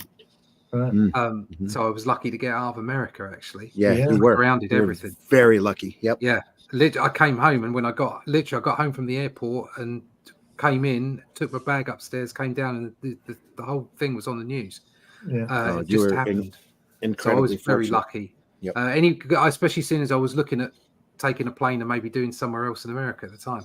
So anyway, I was in San Francisco, and there was 3 of us in the back of this yellow cab, and we said to the guy, look, how much for you to do some air? Like actually go down one of the hills fast, and actually have the cab leave the ground. And he said, well, he said, $150. So we all got $50 out, give it to him. And he got down to this light, and he said, right, it's about to go, hang on. And he went, screeched around this car, went down this hill, and launched, and literally it was like being 0 G.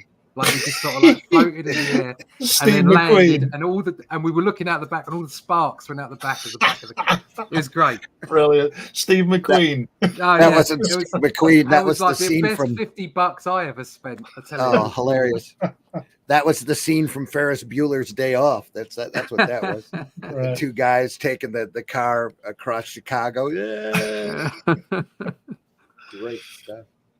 Look at the rendering of that guy there with his mouth open. Isn't that fantastic? It is. It's beautiful.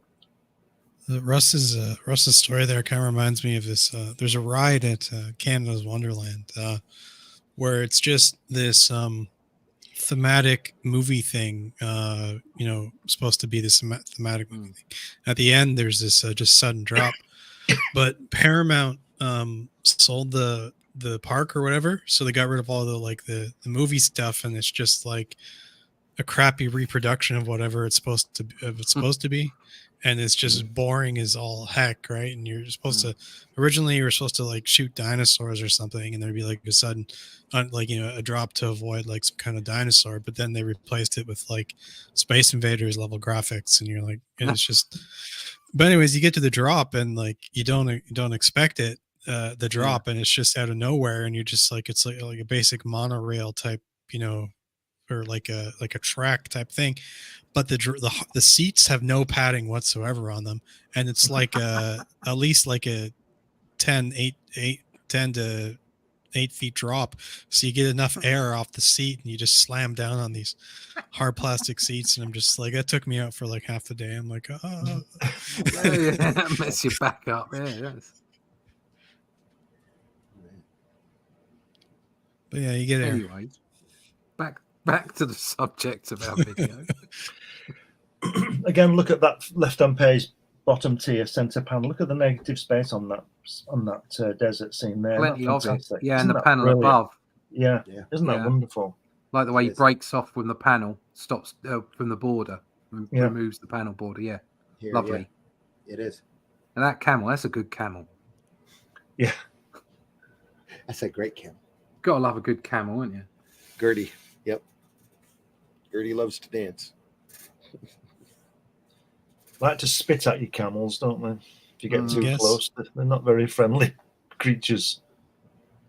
Maybe it's just you. Well, didn't maybe. I've never met a camel. I don't plan to. Because you don't get Not out much. formally. You need to get away from them. Don't Take get some- too take some close trips. if you do. Yeah. I've taken trips. I've been all across Canada.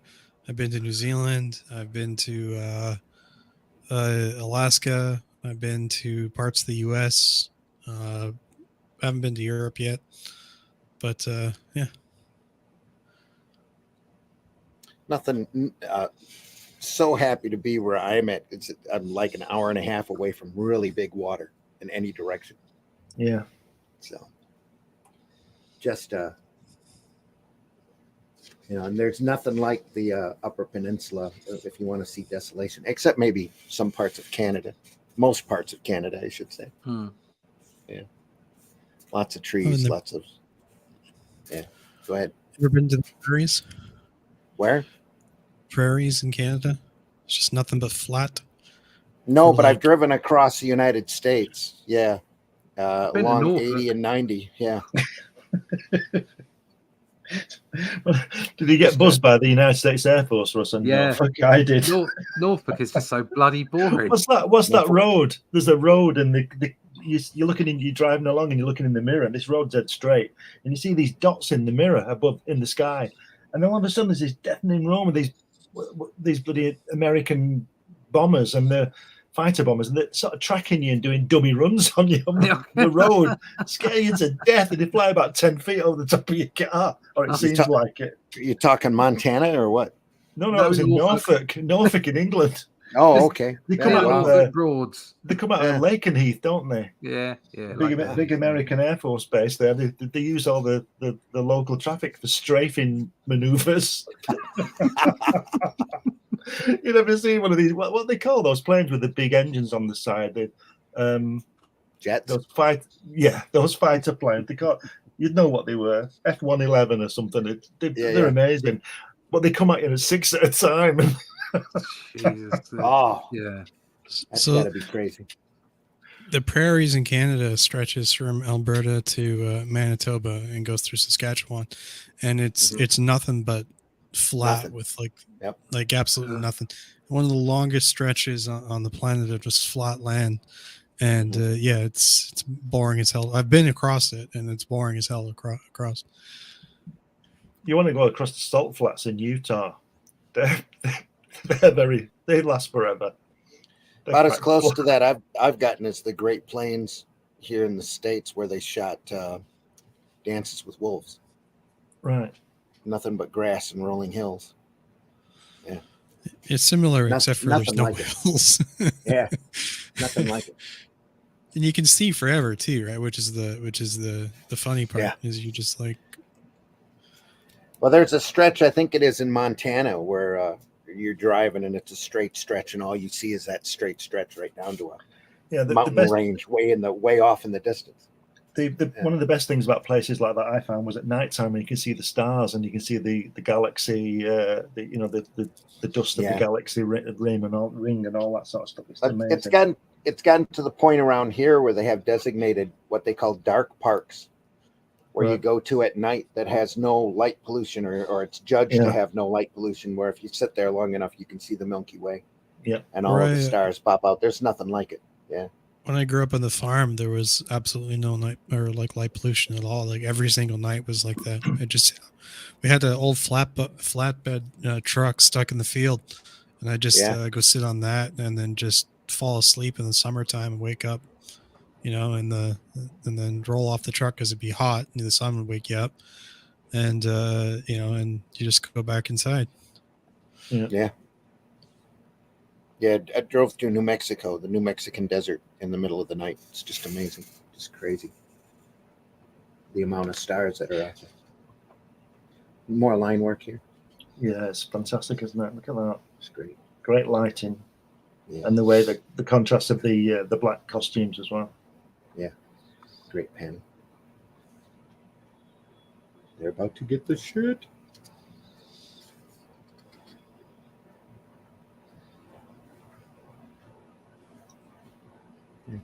All the silhouette clothing, just solids. Great stuff. Oh, that's cute. Hugh Hefner-esque.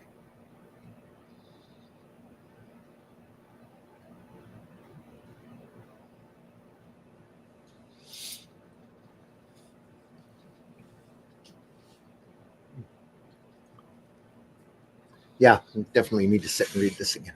Yeah. Absolutely do.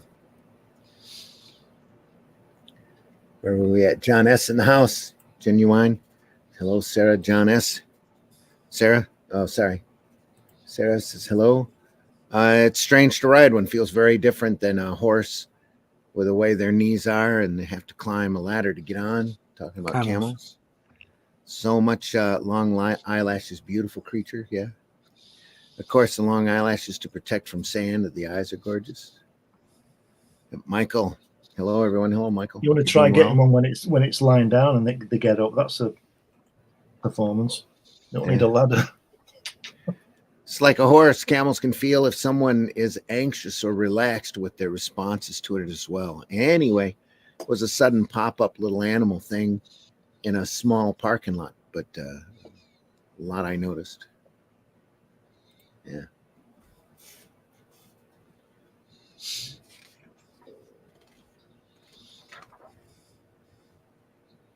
I wouldn't mind riding a horse through Montana.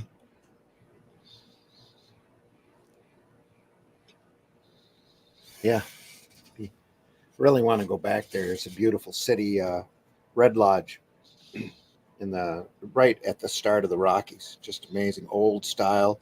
You walk in, every floor has got the wooden plank flooring, and it's just fantastic. Do you think there's a bit of tongue in cheek on this one? Because if you look on that second right-hand page on the third tier last panel, she says on our backs then, and then in the next one it says after 10 minutes of rhythmic thrusting.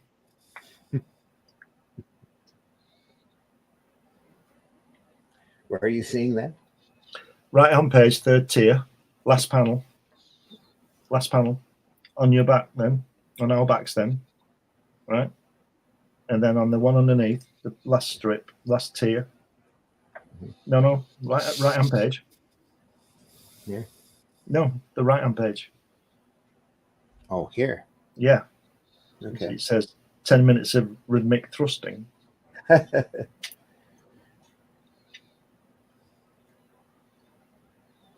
We've got the leverage now. Brilliant. Either end, baby. Got the leverage now. Yeah. And there's a lovely cold chisel. Chisel? Yeah. Chisel, yeah. Yes, and I didn't see the need to cut a man-sized hole. Why not just take out a core?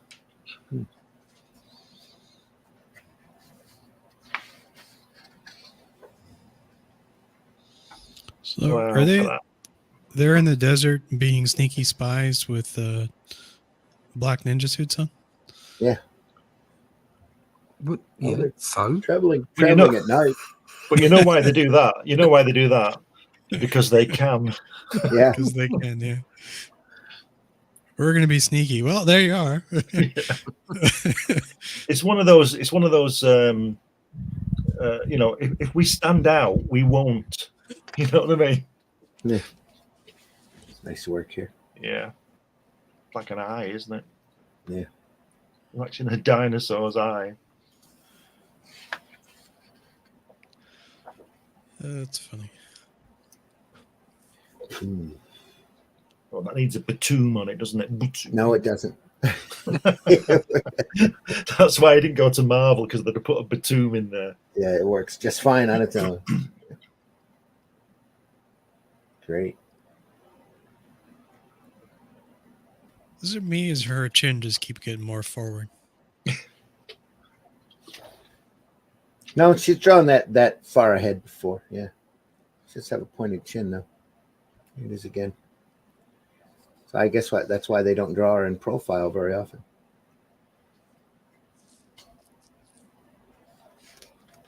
Chin or no chin, she's still gorgeous. Yeah. Chin. Yeah, that'll be the end of the strip there. Yeah. Driving off into the sunset. Problem solved. By the end of the comic, I'm just concerned she's going to look like Jay Leno. No. Not quite that bad. Yeah. So, was it Nikki Haley? Ugh, anyway. Looks like Jay Leno to me. All right, and that's the end of the story, folks. We've been looking at the fantastic work of Enrique Romero, Modesty Blaise. Get a chance to 2 hours. get those reprints from. Well, we did have a little side trip there for a while. Yeah, A couple of side trips. yeah. You get a chance to get these great Titan reprint books. Definitely take advantage and get them. Modesty Blaise, can't recommend the strip highly enough. You want to read a good adventure strip, there's the best. Modesty Blaise. Right up there, Secret Agent X9 and some of the, even they all have their own charms, but Modesty is just It really does need that good movie, doesn't it? But taken from direct from the source material and not have everybody change whatever they change. Needs a great streaming series is what it needs. That they'd have to find the right actress to not the best good pair to carry it off. They just screw it up. Yeah. It's not the actress. More than likely. Yep. Folks, I want to thank you for stopping by. Thanks for being here for Sunday Funnies for the 25th of February, 2024. Deeply appreciate you doing that. We do this. We show this stuff off because we love it. We try to show some of the best by the best. It inspires us. It keeps us working, and it just reaffirms why this art form is as good as it is. Whiskey, tell folks how they can find you. Whoop. Sure, you can find me that way. There we are. Bottom left there, Bayonet Ricochet. Just put that into Google or type it in X, and you'll find me there. And when that comes up, you'll see something like this, and you can give me a follow or a like or what have you, and see my different posts about art and comics and all a bunch of different things. And if you like some of my art, you can click on that link there at the top of the page, and it takes you to the various 3D art and stuff that I do, miniatures, action figures, all that kind of stuff. And all these open up into their own personal galleries, and you can see more about the stuff I do. All right. Sarah says exercise is to pay to ride him for a little while. Had him other animals there, but it was hard missing over a wall. Assad, great tribute, guys. Thank you very much. How's it? John says, how's it going? Going okay. You're here just as we're about to leave. 62 Lefty Blues, just missed it. We'll catch the rewind. Love Modesty Blaise. We love that you love Modesty Blaise. We love Modesty Blaise as well. And can't recommend that strip highly enough. Russ, tell folks where they can find you. You can find me at russleach.com. Check out the email list there. It's easy to sign up to, and you only get one email a month. But next month is the really important one when we launch the crowdfunder for the Shadow Kingdom by Robert E. Howard, which has been faithfully adapted by Randy Zimmerman, and the art by me. It also has the original prose in, very nicely put together by Glenn. And you can find out about that at the website via the email list, or just look at all my social medias from the website. So russleach.com, and check out the Shadow Kingdom. Russ, are you doing the launch live? I don't know yet. I don't think we've talked about that. Yeah, we haven't really talked about it, but I mean, it's supposed to be Friday, and we do a show on Friday, so we might. So yeah, I'll let everyone know this week, next week. I think that's what's going to happen. We might not be able to cover Eisner like we wanted, but that's okay. Glenn, tell folks how they can find you. You can find me on the usual places like Facebook and Twitter and all those kind of things. But if you go to Amazon, you'll be able to get a copy of my book, Jack Kirby, Words and Pictures, which details my trip to see Jack Kirby in the late 80s, early 90s. It's got lots of photographs in there of me with Jack and all that kind of thing. If you go to fundmycomic.com, you'll be able to get a copy of my Hatch annotated book. Hatch is a character I created. It's got lots of published and unpublished artwork in there, and it's got the story of how he came to be. And also, if you go to Amazon, you'll be able to pick up my magazine, Comics Unlimited, which is about comics, believe it or not. And there's issue 15 pending. There we are. And folks, I've been your host, Randy Zimmerman. You can go over and catch my stuff over at aerocomics.store, aerocomics.store, where you can find books like Hero Bot Zero, Calico of Shard, and Paragon. Lots of work that I've done, lots of work that other folks have done, and there's a lot more to come. There'll be a lot more additions to the store here very shortly.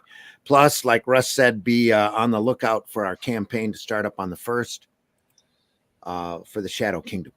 It's going to be a great project. And there we are, staring at stuff, trying to get my screen clear here. There we are. Okay, good. Folks, like I said, we do this because we love doing it. We know the majority of our viewers come after the fact. Folks that watch us while they're working or find us entertaining, we deeply appreciate you as well. Make sure you leave a like, some sort of interaction with the page. Leave stars. If you're over at ICN, we're archived over at Comic Book Black Belt YouTube channel, the Randy Zim YouTube channel, the Indie Comics Network has us archived over there, and I believe Whiskey's archiving us over on Rumble. So go over there and check that out. If wherever you're inclined to watch us, we deeply appreciate that you do. Go over and visit your local retailer and look at those boxes that are closest to the ground, might have a little dust on them or whatever. That so much great sequential art material out there just waiting to be discovered. Don't be afraid to check out if you're at a convention, somebody's got a trade box or whatever. Don't be afraid to check that out. You never know what you're going to find. And if you find some great books like this, buy them. Comics make great gifts. So if you have a friend who's never in comics that has never read Modesty Blaise before, it's worth the 10, 15, 20 bucks to educate them. Yeah. So they'll thank you for it, for the good stuff. We love showing off the good stuff here. And Friday morning, well, this is Friday morning. No, this isn't Friday morning. This is Sunday, Sunday Funnies. Friday morning at 5 a.m. we do Comics by Night as well, and where we show off a lot of stuff like this. Two-Fisted Tales we're currently going through when we're not doing something else. Halo Jones, book 3 is coming up by Alan Moore and Ian Gibson within the next couple of weeks. Next week will be a lot of Eisner, because it's Eisner work, maybe Contract with God, maybe New York, maybe some of the Spirit material. So make sure you stop by next week and view that. Then we'll probably dedicate most of March to Barbarians, just because we need to. So, folks, go ahead, Whiskey. What? I was saying, why not? Why not? Why not? Yeah. Folks, take care. Buy alternative and independent comics, especially ours. This is a great time to be in this industry. This is a great time to be in this business, but you need to talk more positively about what you're doing. The negativity and the trolling doesn't do anybody any good. And after a while, it just turns people off and it makes them want to go other places. We want them here. We want them reading sequential art. We want them to be entertained. There's so much good stuff out here, and just way too much schoolyard drama and trolling. It's just ridiculous. So try to keep that to a minimum. Remember, hating ain't creating. So get out there and get to work. So we love you all. If there's something that you want to see us cover, leave a comment. We'd love to hear your opinions and your suggestions. So deeply appreciate that. Great show, guys. Thank you very much. Indie Comics. We'll watch the VOD as well. Absolutely. Please do. And again, if you're over at the Indie Comics Network, make sure you send them some stars. So every little bit helps, keeps this program and others like us running. We've got an outro where we've got a taste of some of the variety of programming you can find on ICN. So try to be a nice robot, you know, be one of the good robots. Don't be an evil robot. Well, be like Robbie. Go blue. Yeah. Take care, everybody. See ya. See you next time.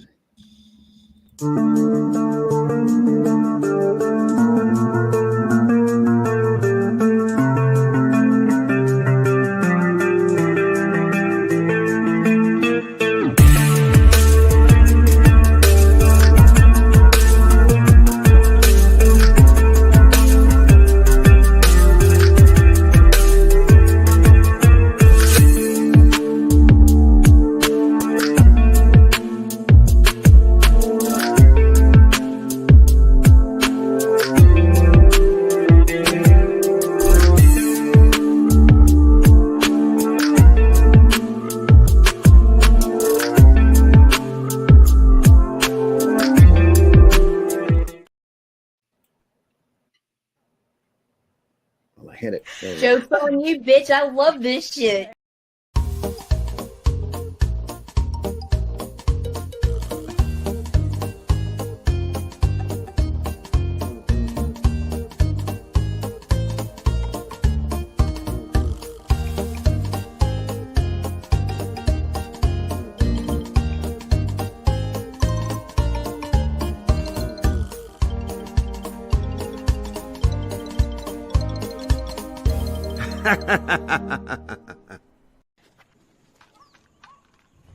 Holy shit.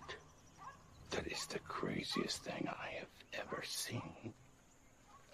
And I'm Dennis Quaid, and Dennis Quaid has seen some shit.